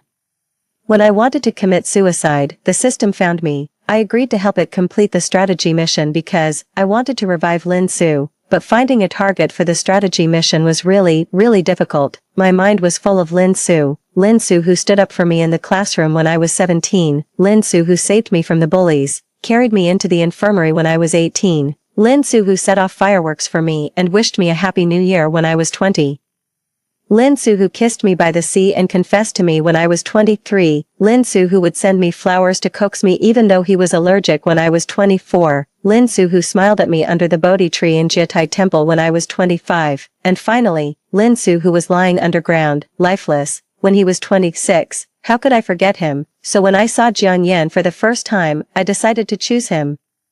Only by looking at this face that was exactly like Lin Su's day and night could I have the motivation to live. It was very despicable, right? But at that time, I was really on the verge of collapse. I would go crazy if I couldn't see that face. So all your previous actions of being a love-struck fool weren't for Jiang Yan. The system, which had been dormant for a long time, suddenly spoke again. But for Lin Su, I nodded. At the same time, Jiang Yan, who had learned the truth, started to go crazy in my apartment. All the photos of me and Lin Su were torn off one by him and thrown into the trash can. His eyes were red, and he pressed the lighter, coldly watching the dancing flames lick the photos inch by inch. I was extremely angry and rushed over to stop him, but as soon as my fingers touched his body, they passed through suddenly. "It's no use, host, you're already dead." Yes, I was just a soul and couldn't reach the physical object at all. In despair, the system gave me an idea. I can self-destruct to exchange for one last chance for you to complete the strategy mission. I was stunned, my lips trembling as I asked, "Why?" It was silent for a moment and then replied, because your lover is a hero. A hero shouldn't end up as dry bones nonetheless. He should be alive and enjoy a happy and fulfilling life. Almost instantly, my eyes filled with tears. My consciousness was gradually stripped away. And that white light appeared in front of my eyes again. The system's voice was getting farther and farther away. In the end, there was only a murmur. Host, this time, it's really the last time. I wish you all the best. Bring Lin Su back safely. When I opened my eyes again, the world had restarted. The familiar apartment environment gave me a bit of a sense of reality. I propped myself up and saw that all the photos on the wall were still intact. So I couldn't help but let out a sigh of relief. My fingertips gently caressed Lin Su's face. He smiled so gently at me. Suddenly, there was a violent impact sound at the entrance. The door opened. It was Jiang Yan. He should have run here, right? His hair was messy. The moment he saw me, he grabbed my wrist and asked, "Who is he, Shinju? Are you using me as a substitute?" I smiled, unable to control myself. My fingertips brushed across the tear mole at the corner of his eye. Jiang Yan and Lin Su looked so alike. Even the position of this tear mole was exactly the same. After not getting an answer from me for a long time, the strength in Jiang Yan's hand gradually increased, and his eyes gradually turned red. "You know what? At first, I really hated you. I hated your scheming approach, your false concern. Do you, as strategists, even consider me a person, weave a beautiful dream for me, deceive me into falling in love with you, and then throw me away like trash, finally tell me that it was all fake?" He shook my shoulders vigorously. I couldn't stand it, and my back was pressed against the wall. "I thought you were different from them, because no matter how much I humiliated you, how much I made things difficult for you, the way you looked at me always had deep love in it, so that last time, I was really about to fall in love with you." His hands were propped on both sides of me. His right hand clenched into a fist and slammed hard against the wall. His voice was so trembling. "I thought you were dead. I rushed into your house like crazy, but then I saw, He grabbed my wrist, pushed open the bedroom door, and pointed at the photos all over the wall, laughing wildly, his eyes getting redder and redder. "Is it fun, Shinju? Tell me, is it fun to play with other people's true feelings? I really hate you, because you're more despicable than them." I was pushed to the ground. The cold tile scratched my palm, blood dripped down, staining the ground red. It hurt so much, but I had already cried so much that I couldn't cry anymore. "Speak, who are you looking at through my face?" I slowly propped myself up, looked up into his eyes, and replied word by word, "My lover." He suddenly fell silent. His face was so pale that it was almost colorless, and his eyelashes were trembling uncontrollably. "Fine, you really have something." He slowly turned his back, raised his hand to wipe his eyes. When he turned to me again, he was full of hostility. He pinched my neck. "Since that's the case, I'll kill you and let you go down to accompany him. How about that?" I closed my eyes and didn't struggle, letting him tighten his hand vigorously. Cough, cough. "Actually, I should have died a long time ago. I should have died in that car accident. It was the system. The system sacrificed itself to let me be reborn." Jiang Yan didn't say anything, just gritted his teeth and looked at me. His eyes were so terrifying that he seemed to want to tear me apart. I thought I might have let the system down. Jiang Yan really hated me. My chest was very stuffy, my throat was hoarse, and I gradually couldn't make a sound. I was so breathless that I was about to suffocate. Suddenly, that hand let go of me. Jiang Yan clamped my chin. When he spoke, his voice was extremely cold. I suddenly changed my mind. "It's really boring to let you die so easily. It's better to keep you by my side and let you witness your own death." I was imprisoned in Jiang Yan's private villa. He was a completely different person from Lin Su. I could always tell who was who clearly. If Lin Su was the moon hanging high in the sky, then Jiang Yan was a wild and unruly lone wolf. He locked me in the room, except for bringing 3 meals a day. The door was always tightly closed. At first, I refused to eat no matter what. Jiang Yan squatted in front of me, his fingertips pinching a photo of me and Lin Su. He took out a lighter from his pocket and pressed the switch. The flames leaped across the edge of the photo. "Every time you go on a hunger strike from now on, I'll burn a photo, until all the photos are burned."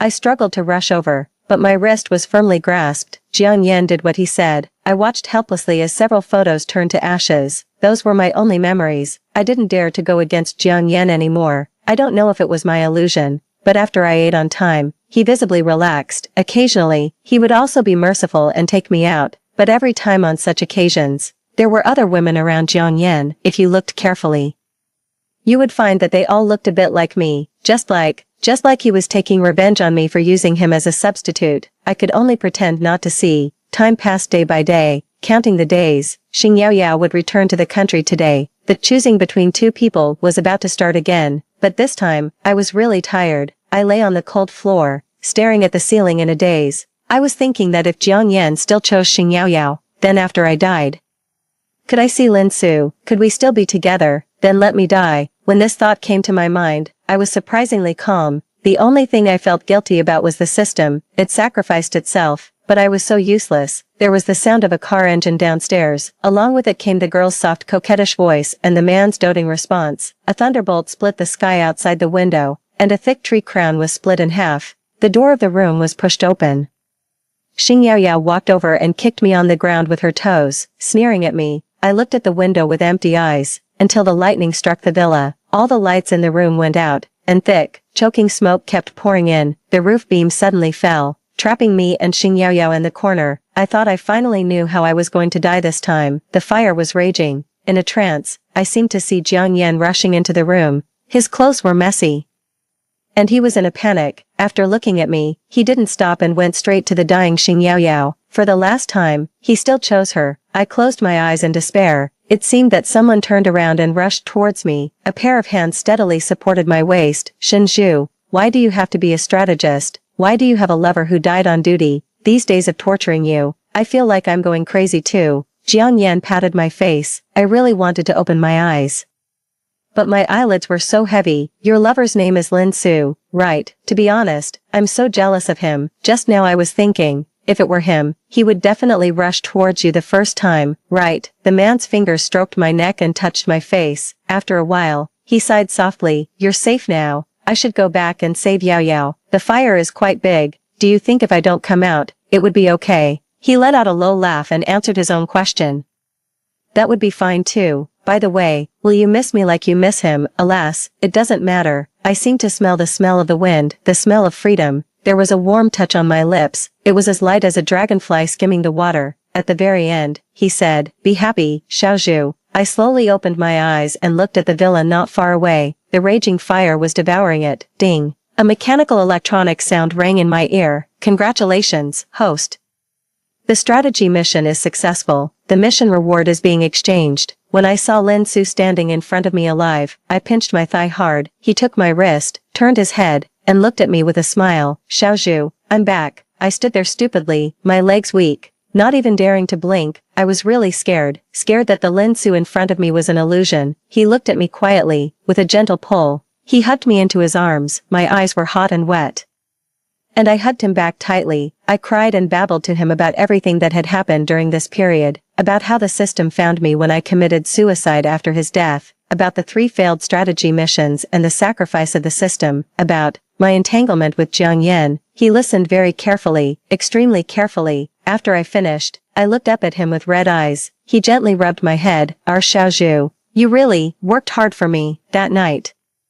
Lin Su bought 2 plane tickets to Suzhou. He said he owed me a complete trip and wanted to make it up to me. This bastard tossed me around all night. The next morning at 5 o'clock, he even dragged me to climb the mountain to watch the sunrise. I was so sleepy that I could hardly keep my eyes open.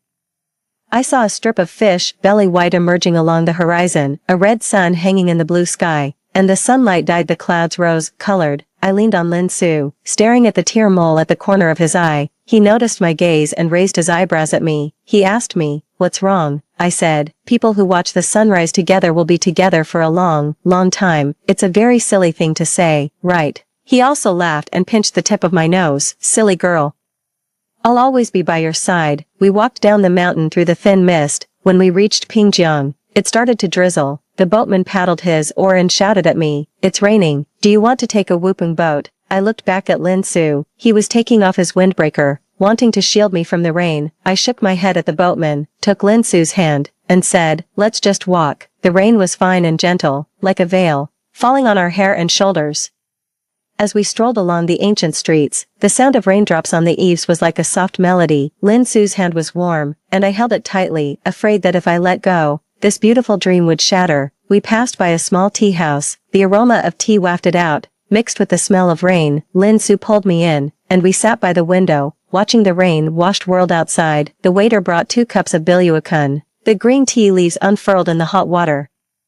giving off a fresh fragrance. Lin Su took a sip and then looked at me, his eyes full of tenderness. Xiaozhu, this trip, I want to make up for all the time we lost. I nodded, my eyes a little misty again. Lin Su, I'm so afraid that this is all a dream. I'm afraid that when I wake up, you'll be gone again. He reached out and wiped the teardrop from the corner of my eye, his voice soft but firm. It's not a dream, I'm right here. I'll never leave you again. After leaving the tea house, we continued to wander. We stopped in front of a small handicraft shop. There were all kinds of delicate handicrafts in the shop, and my eyes were immediately attracted by a pair of bamboo-shaped pendants. Lin Su noticed my interest and went in to buy them. He put one around my neck and put the other in his pocket. Now, we're connected, no matter where we are. As the day gradually turned into evening, the lights in the ancient town were lit one by one. The warm yellow light reflected on the water, creating a dreamy scene. We found a small restaurant by the river and ordered some local specialties. While eating, Lin Su suddenly took out a small box from his pocket. My heart skipped a beat. He opened the box, and inside was a simple but elegant ring. Xiaozhu, I know I proposed to you before, but this time, I want to do it again. Will you marry me? Let me take care of you for the rest of our lives. Tears welled up in my eyes again, and I nodded vigorously. Yes, I will. He gently put the ring on my finger, then leaned over and kissed me. At that moment, the world around us seemed to fade away, and there were only the two of us, in this small corner of the ancient town, surrounded by love. The days that followed were like a beautiful poem. Lin Su and I traveled to many places, making up for all the missed moments. Everywhere we went, we left behind our laughter and sweet memories. One day, while we were lying on the beach, watching the sunset, I suddenly thought of Jiang Yan. I knew that I owed him an apology, but I also knew that I could never repay him for what he had done. Lin Su seemed to sense my thoughts. He took my hand and said, Xiaozhu, everyone has their own destiny. Jiang Yan, he made his own choices. And you've finally found your happiness. I turned to look at him, and in his eyes, I saw my own reflection, as well as a future full of hope. With Lin Su by my side, I knew that no matter what challenges lay ahead, we could face them together. Because our love was like a lighthouse in the vast ocean, guiding us through the darkest nights and towards a bright future. Story 2. After returning to the Zhou family from the orphanage, Zhou Yuanma refused our arranged marriage because he was concerned about his childhood friend. When she came to me, I tried to reassure her, the marriage is just for business. It will be in name only, and within 3 years, he will be free again. But she didn't believe me and chose to be with someone else. In the end, she became a mere plaything and died from abuse. Later, Zhou Yuanma took over the Zhou family business. He began to pull his investments from our company, pressuring me to desperate measures to secure funds. Unwilling to endure humiliation, I jumped from the balcony. When I opened my eyes again, I was back to the day she came to me. After 3 years of marriage, I never thought that the person Zhou Yuanma hated the most would be me. Just last night, under the glow of the crystal lamp and by the light of our glasses, we shared a smile. I toasted to his hard-earned success in taking over the Zhou group, and to the unspoken understanding and support we had for each other over the years. I had finally acknowledged in my heart that he was the right person for me. I thought our future would be together, growing old side by side. But the very next morning, the whole city's media was reporting that the Zhou family had withdrawn their investments from the Qiao family. The model couple that we were known as for 3 years was heading for a split. Early in the morning, my phone wouldn't stop ringing. Company shareholders, media journalists, friends, and relatives were all asking me, what happened? The stock market plummeted as soon as it opened. From disbelief at first, I finally had to accept that it was Zhou Yuanma. He was targeting the Qiao family. He was targeting me, but why? I couldn't understand. It wasn't until the evening that Zhou Yuanma barely responded with a message. It was a room number and a location. I rushed there, wanting to confront him, only to find not just him but other men in the room. As the door closed, I saw on a small table by the bed a row of unspeakable tools. Zhou Yuanma had a cigarette in his mouth. His expression was cool and his smile chilling. His next words were colder than his smile. Since we're married, I've arranged for you to meet a few executives. Take good care of them, and money won't be an issue. For a moment, I thought I had misheard. Then, I felt as if a bucket of cold water had been poured over me. I trembled all over. Zhou Yuanma, have you lost your mind? His gaze shifted slightly but remained unfathomable and extremely dangerous. Realizing something was wrong, I tried to leave but was surrounded by walls of people. Their faces flushed, their smiles wicked. Their vulgar words forced me to keep stepping back until my back was against a cold, hard railing. There was no escape. Why? My eyes welled up, and I nearly bit through my lip. Zhou Yuanma dismissed my predicament with a stern face and a cold snort. He said, Xiao Shiyang, Miss Qiao, what makes you think you're more noble than Yining, what she has been through, why can't you, Yining, Qi Yining? My head exploded with a bang, a strong, complex, and utterly ridiculous emotion filled my chest. I even laughed out loud. So, was he avenging his childhood friend? He actually blamed me for Qi Yining's death. Zhou Yuanma, are you stupid? That was her own choice. I tried to convince him, but he ruthlessly cut me off. Enough. A storm was brewing in his dark eyes. My dignity wouldn't allow me to beg him, especially since I wasn't in the wrong. Is there nothing to discuss? Zhou Yuanma arrogantly raised an eyebrow, his tone scornful. Do you think you're in a position to negotiate with me now? He was intelligent and resourceful. This was not just revenge for one night, it wouldn't end so easily, and for this night, I didn't want to comply with his wishes. Mimicking his disdainful posture, I smirked. You really are a fool. Then, amidst his astonished gaze, I forcefully leapt over the railing and tightly shut my eyes. I jumped. Miss Qiao, are you listening to me? The intense whistling sound by my ear suddenly ceased, replaced by a gentle female voice, who was speaking. My confused gaze shifted from the water in my cup to the person sitting across from me. She had a delicate and pretty face, the kind people describe as a first love face online. No wonder Zhou Yuanma kept her in his heart. Unforgettable. If it weren't for seeing Qi Yining again, I would have forgotten her later pretense of climbing the social ladder and her arrogant demeanor toward me. Miss Qiao, pretending to rub my temple, I tiredly said, sorry, I was busy late last night. Miss Qiao has worked hard. Qi Yining bit her red lips, her eyes brimming with tears. After a quiet moment, she spoke again. Mo and I shared hardships in the orphanage. Growing up together, he's the person I rely on the most. I'm not as good as Miss Qiao in every way, he's all I have. So, Miss Qiao, could you please not marry him? I was once moved by their bond when I heard the same plea before, but I, born and raised in a wealthy family, to me, the least significant thing was this romantic love. My marriage would inevitably be based on maximizing benefits, so, I could only placate her subtly. The marriage of business is nominal. He'll be free in less than 3 years. I never thought that Zhou Yuanma would choose the Zhou family over Qi Yining only temporarily, because he wanted power and profit, nor did I expect Qi Yining to distrust me, later frequently sparking rumors with prominent family heirs. She thought she was being welcomed by a prestigious family, but little did she know, she was merely being used as a plaything by others, falling into an abyss, and ultimately suffering a tragic death. I never expected that Zhou Yuanma had spent years lying low, harboring such hatred towards me. Perhaps it was divine intervention, but I was reborn. I didn't feel any pain at all. When I opened my eyes again, I found myself sitting here, digging my nails into my palm. I felt the real pain of flesh. Only then did I come back to my senses. Meeting Qi Yining's eager gaze, I slightly curved the corners of my lips. Okay. Qi Yining was astonished, seemingly in disbelief that I had agreed so straightforwardly, after her initial surprise. She thanked me repeatedly with tears in her eyes. Then, with trembling hands, she took out her phone to call Zhou Yuanma. I'm sorry, I didn't consult you before asking Miss Qiao out privately, but she just agreed not to engage in a marriage alliance with you. After she spoke, she quietly watched me, waiting for my response, and I, as if I didn't understand her hint, looked back innocently, until Zhou Yuanma's voice came through. Really, it's true, Qi Yining affirmed loudly.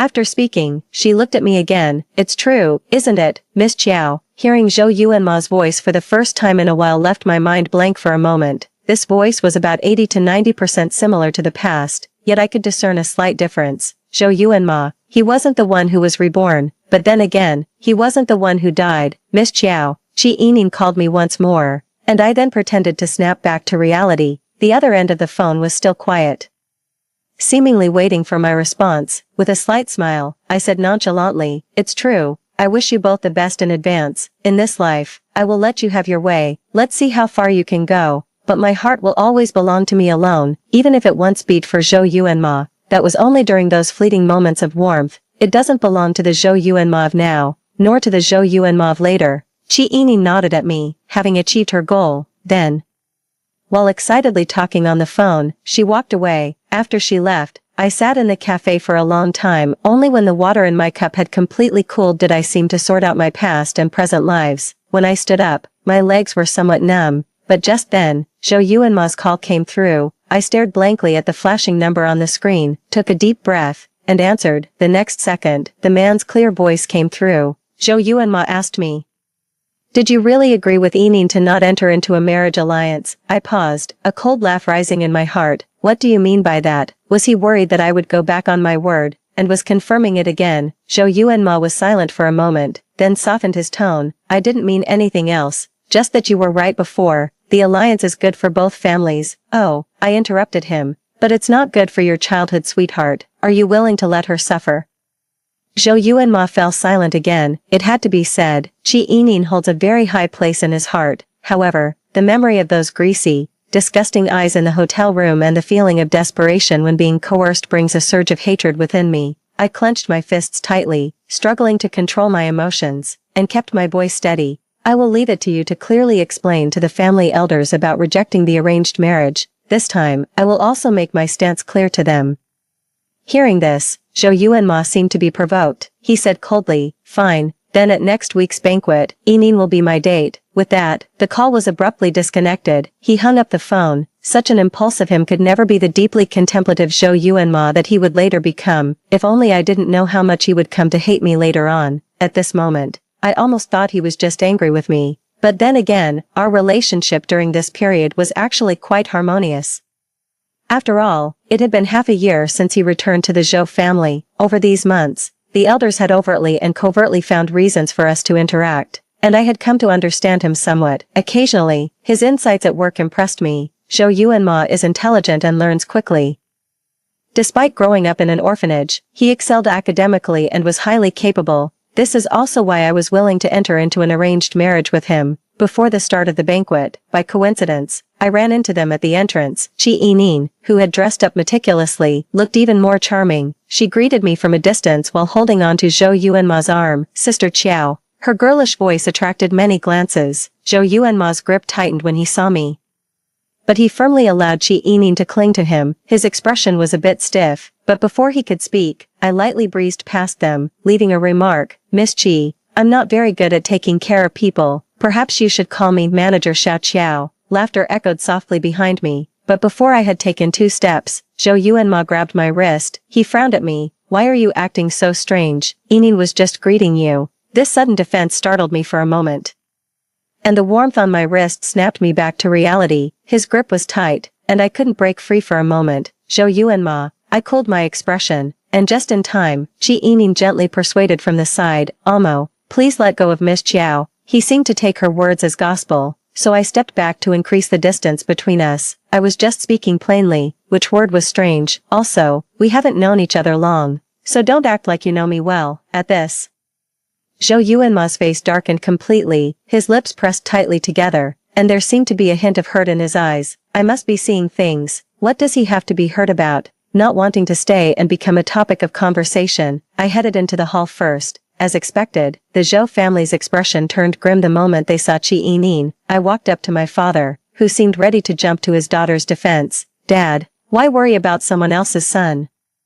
After regaining his composure, he glared with wide eyes, fuming and grumbling. That Zhou kid is slapping our faces. He's gotten too bold. Previously, it was only my mother who could make my father this angry. Since she passed away, it was rare for him to be so emotionally volatile. Thinking back to his son-in-law who disappointed him greatly in his previous life, I couldn't even dare to imagine how my father would react. Don't worry, Dad, I'll make you proud, I gently reassured him, insisting that he shouldn't confront the Zhou family at this time. That would only provoke Zhou Yuanma's displeasure. He is the long-lost biological son the Zhou parents had been searching for years, and now he is the apple of their eye. Of course, the Zhou family wouldn't bear to blame their own child. They would only think that all this trouble was stirred up by Qi Yining. Someone curiously asked, who is Qi Yining, Mr.? Zhou laughed heartily. She's a childhood friend of my son, who came over to hang out tonight. With that said, Mr. Zhou promptly took Zhou Yuanma to offer toasts, as if afraid of being questioned further. Meanwhile, Qi Yining was left by Mrs. Zhou's side, in front of her son. Mrs. Zhou couldn't say much, but as soon as Zhou Yuanma turned his back, Mrs. Zhou grasped my hand without sparing Qi Yining a glance. It was a scene similar to one from my past life, only now,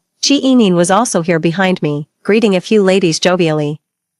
Their ambiguous glances fell on me, teasing Mrs. Zhou. It looks like not only did you find your son, but you might soon have a new daughter-in-law as well. Hearing this, Mrs. Zhou's eyes and eyebrows lit up with a smile. I calmly withdrew my hand, letting the elders chat amongst themselves. I had decided to let Zhou Yuanma be the center of attention. I was in no rush, but some people just couldn't wait. Auntie Yuanma said he won't marry Miss Qiao, so how could I underestimate Qi Yining? She not only withstood countless ambiguous glances but also dared to disturb the lady's enjoyment publicly. Mrs. Zhou's face stiffened, wanting to ignore her, but Qi Yining spoke up again. Miss Qiao also promised that she wouldn't marry Yuan Ma. Right, Miss Qiao. The same tactic, if used repeatedly, might not work as well. I bit my lip, showing a bitter smile, instantly gaining several sympathetic glances. Mrs. Zhou patted my hand reassuringly, her voice commanding respect. Promised who?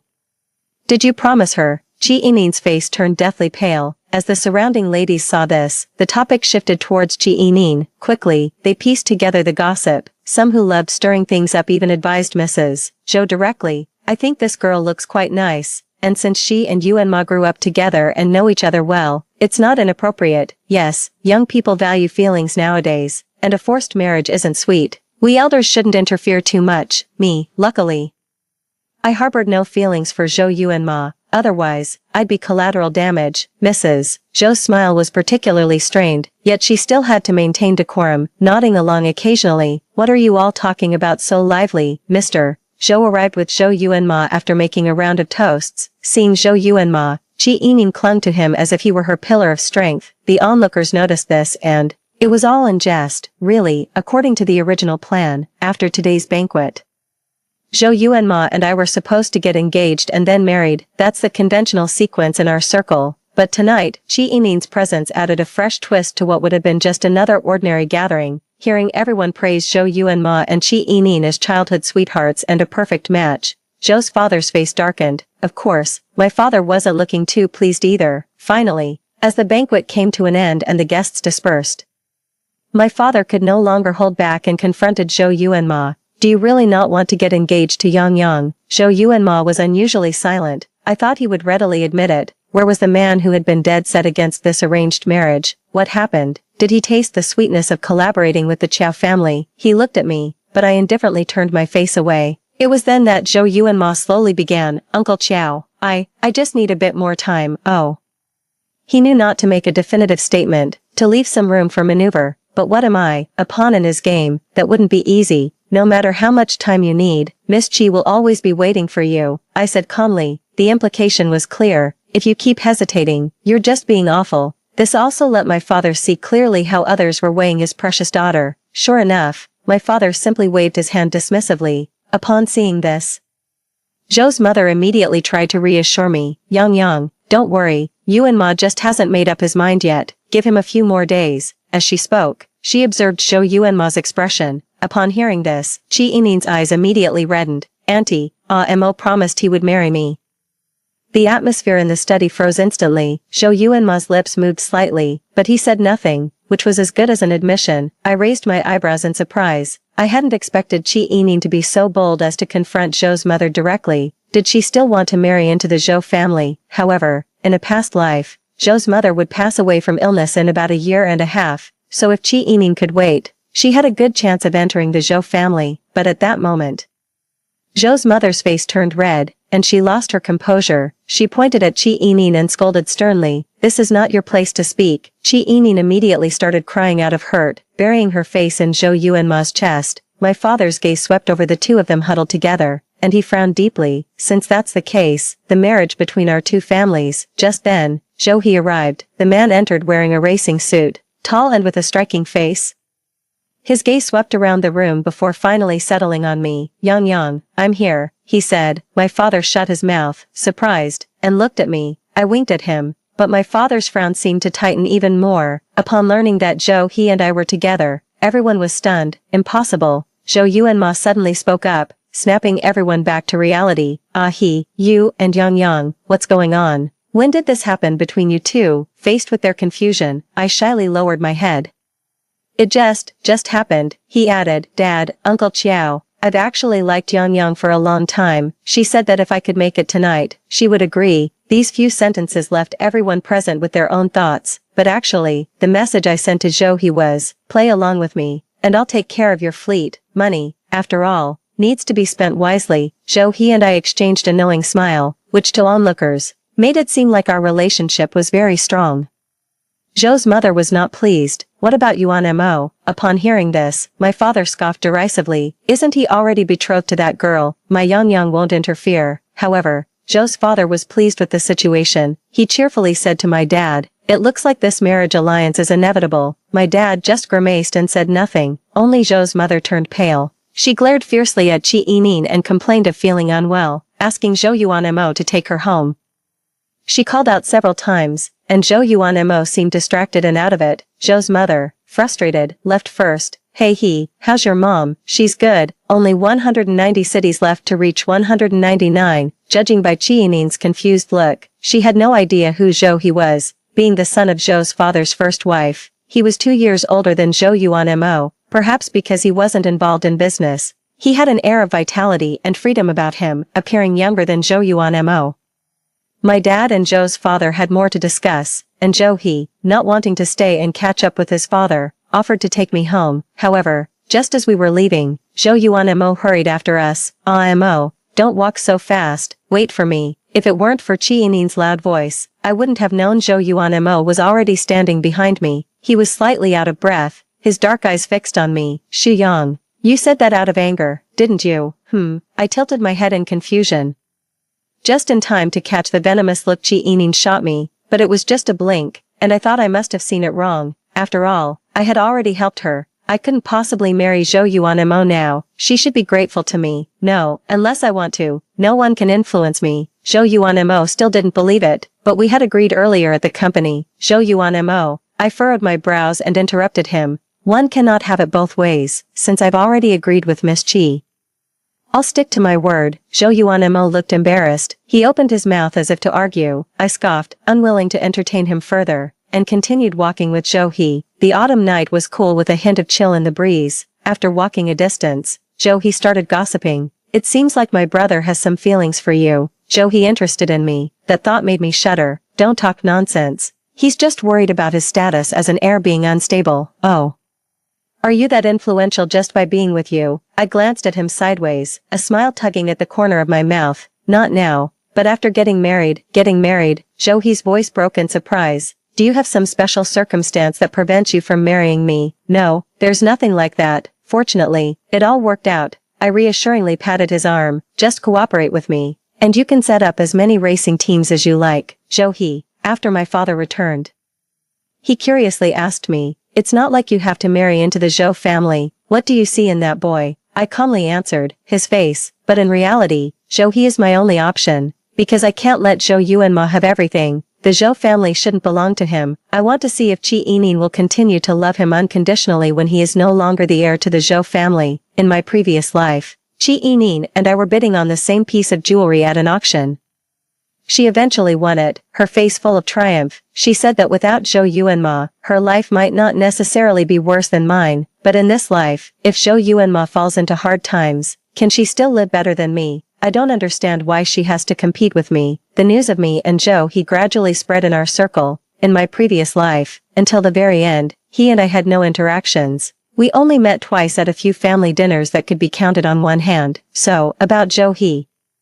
Everyone was quite unfamiliar. This time, because of me, everyone came to know that there was more than one young master in the Zhou family. I got Zhou a job at Xiao Corporation and had him work on projects. With my deliberate promotion, his reputation quickly grew. Thanks to his involvement, several major projects had a 100% signing rate. He even took one deal right out of Zhou Yuanma's hands. Of course, these projects originally belonged to Xiao Corporation in my previous life.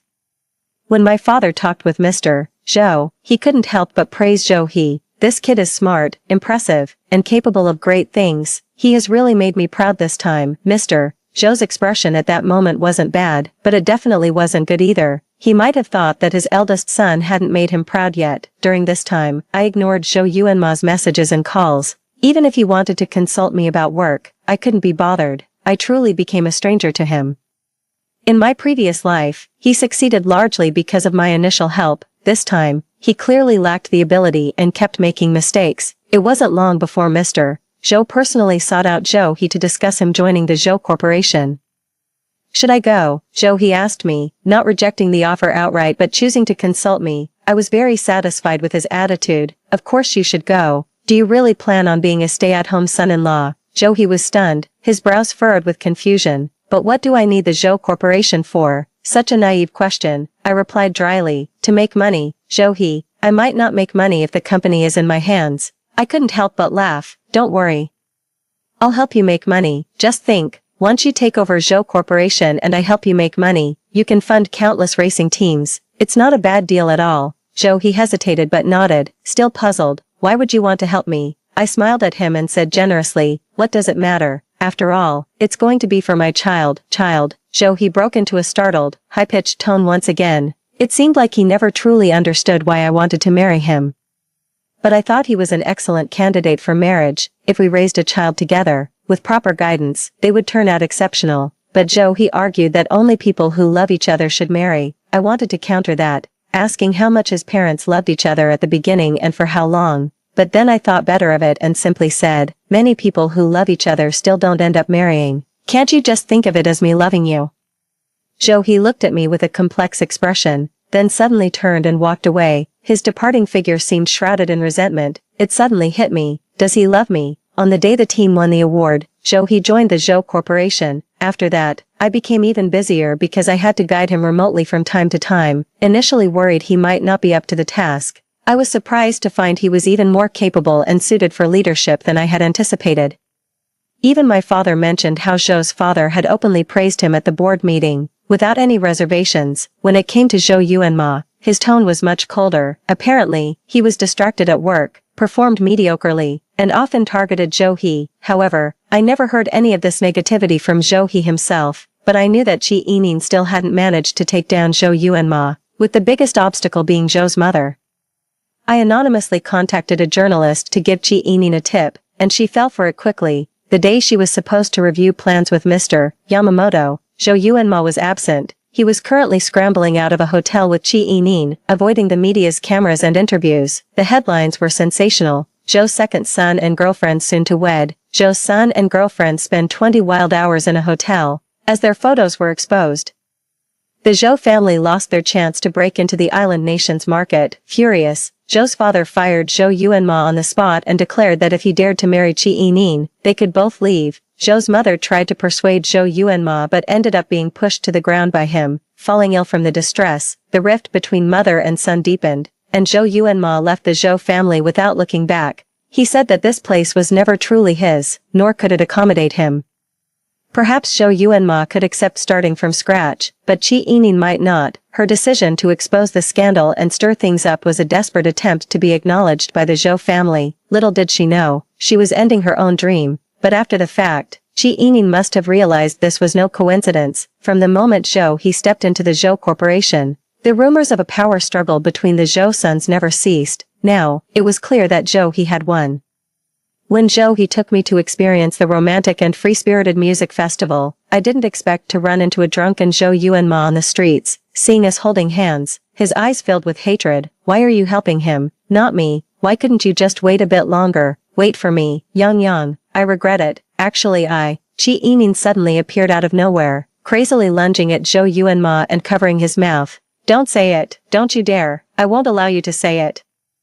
You told me you only liked me. You said you'd marry me when we grew up. How could you change like this? As I watched you shoving and pushing, the two of us tangled together. I furrowed my brow, unintentionally. A pair of warm hands covered my eyes. Come, turn around. I'll take you away. Instinctively, I smiled and handed myself over to the person beside me. Without looking back, I failed to notice those sinister eyes.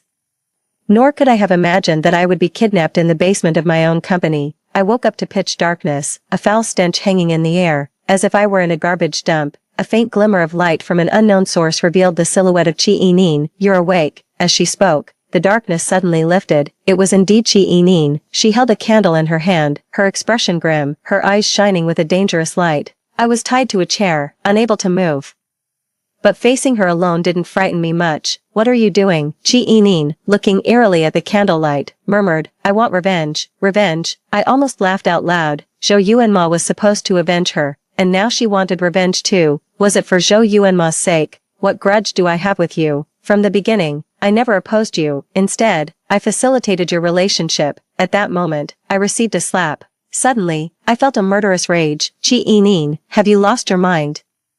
Yes, I've gone mad. Xia Shuyang, you drove me to this. Stop pretending. Even if you did facilitate things between Yuan Ma and me, I've had no good days. Why should I suffer? I grew up with him, and he only met you recently and was charmed by you. But don't think that marrying him solves everything. Did Yuan Ma touch you after that? Let me guess, he didn't. Right. No matter that you married him, I will always be the one he truly loves in his heart, and he must hate you now, otherwise. Why would I run into you here again? It was shocking, yet not entirely unexpected. I puffed my cheeks, still feeling the pain. I never thought you'd come back to life only to mess up like this. God really wasted his chance on you. Zhou Yuanma is foolish, and you're no better. In my bones, I could never bow to fools. I never begged Zhou Yuanma for mercy in my past life, and I wouldn't show weakness now. Just as I braced for another slap, Qi Yining, overcome with emotion, retorted. You're wrong, he's even more foolish than I am. Let me guess, how did you die? Were you tortured to death by those people too? Ah, Amo is so gullible. I simply told him that you never let me go, that the pervert Li Shannon was introduced by you, and he believed it. He's so naive, waking from drunkenness to misunderstandings about our relationship. And, I was promised that everything would be fine. I even lied to him that I was pregnant with his child, when in fact, I don't even know whose child it is. Haha, I listened silently, forced to admit that in my past life, I had been far too careless. To think that Zhou Yuanma had done so much right under my nose, Qi Yining continued, given another chance, I thought I could seize the opportunity, but unexpectedly, you came back too. You are indeed impressive, smart, and capable. I know nothing about business and couldn't help Yuanma. He doesn't love me anymore. I have nothing left. Xia Shuyang, are you satisfied now? Satisfied with what? Without Zhou Yuanma, you can't live. You must have him. I don't think that's necessarily the case. Qi Yining suddenly turned her head and glared at me. But I can't swallow this insult. She stepped toward me, illuminating my face with candlelight. Last time you tasted what it was like to be tormented, this time.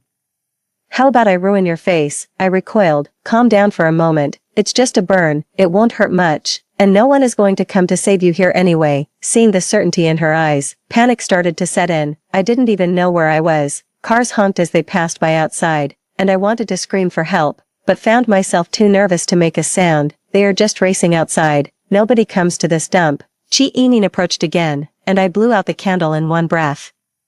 She cursed in frustration and then lit several candles around. If you don't cooperate, I will burn you alive. Me, how am I supposed to cooperate? As I panicked, trying to think of a way out, a slight breeze brought the smell of something burning. It was really on fire. The visibility in the room suddenly increased, but that was not a good sign. Qi Yining, let go of me. It's going to start a real fire soon. She didn't even turn her head. You wish. Just wait. I'll be back to deal with you. But all I heard was the sound of her knocking over bottles. A sudden whiff of alcohol stood out amidst the foul smell. The fire caught instantly. My heart sank. And Qi Yining, the fool, didn't even look as she tried to douse the flames with the remaining alcohol in the bottle. With a scream of agony, she clutched her face and crouched down. Just when I was about to despair, the sound of cars outside seemed to be right next to us. Through the roaring flames, I saw Zhou He. It wasn't a dream. It really was Zhou He, Shuyang, and Zhou Yuanma. They almost ran towards me simultaneously, but as soon as Qi Yining saw Zhou Yuanma, she immediately clung to his legs. Yuanma, is that you? It hurts, help me. Then, I heard Zhou Yuanma, with a voice full of sorrow, questioning Qi Yining. Qi Yining, you lied to me. That child, it wasn't mine at all. In Zhou He's arms, my eyes widened in shock. He came back too. Zhou He was either tired or hot, his face covered in sweat. He carried me through the low window. It was the first time I realized how strong his arms were. Behind us, Amo, what are you doing? It's me, Qi Yining, let go. I can hardly breathe. If I had known you would deceive me, you should have died long ago. I'll kill you to apologize to Yang Yang. Ha ha ha, she won't forgive you. I never thought that the lies of my past life would be exposed in this one. But how did Zhou Yuanma find out? Did he conduct an investigation later? The faces that had appeared in the hotel room suddenly flashed before my eyes, and I thought of what Qi Yining had just said. Could those people be the ones who killed Qi Yining? The more I thought about it, the more it seemed to be the truth. Don't worry, I'll make sure they receive the punishment they deserve. Zhou He ignored the outside noises, his statement firm and decisive. I snapped back to reality and buried my face in his neck. nodding slightly. How did you find this place?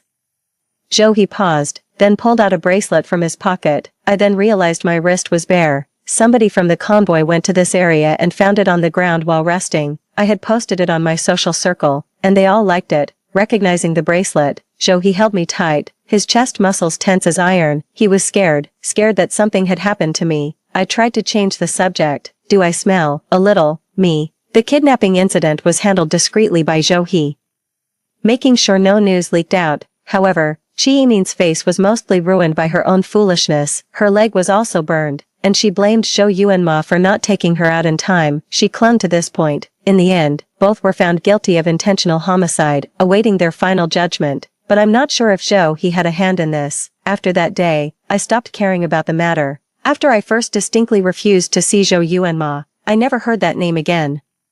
Zhou he worked harder and harder, gaining the favor of Father Zhou. The father and son duo even appeared together in a magazine interview, their movements and gestures strikingly similar. The host asked Zhou he, Mr. Zhou was a race car driver. What made you decide to return to the family business? Zhou he smiled slightly at the camera, his tone light but his gaze incredibly firm. He said, because I have someone I want to protect. With that statement, the media went wild. Everyone said that Zhou he gave up his racing dream for me. Even Father Zhou continuously boasted that I was the lucky star of the Zhou family. Otherwise he wouldn't have discovered such an excellent successor. Most of the time, I just smiled without saying anything. In my heart, I disagreed. For me, he initially did it for the money. Our wedding was set in romantic April. On the wedding day, my mother-in-law, whom I had only seen on a phone screen, exceptionally paused her city sightseeing plans.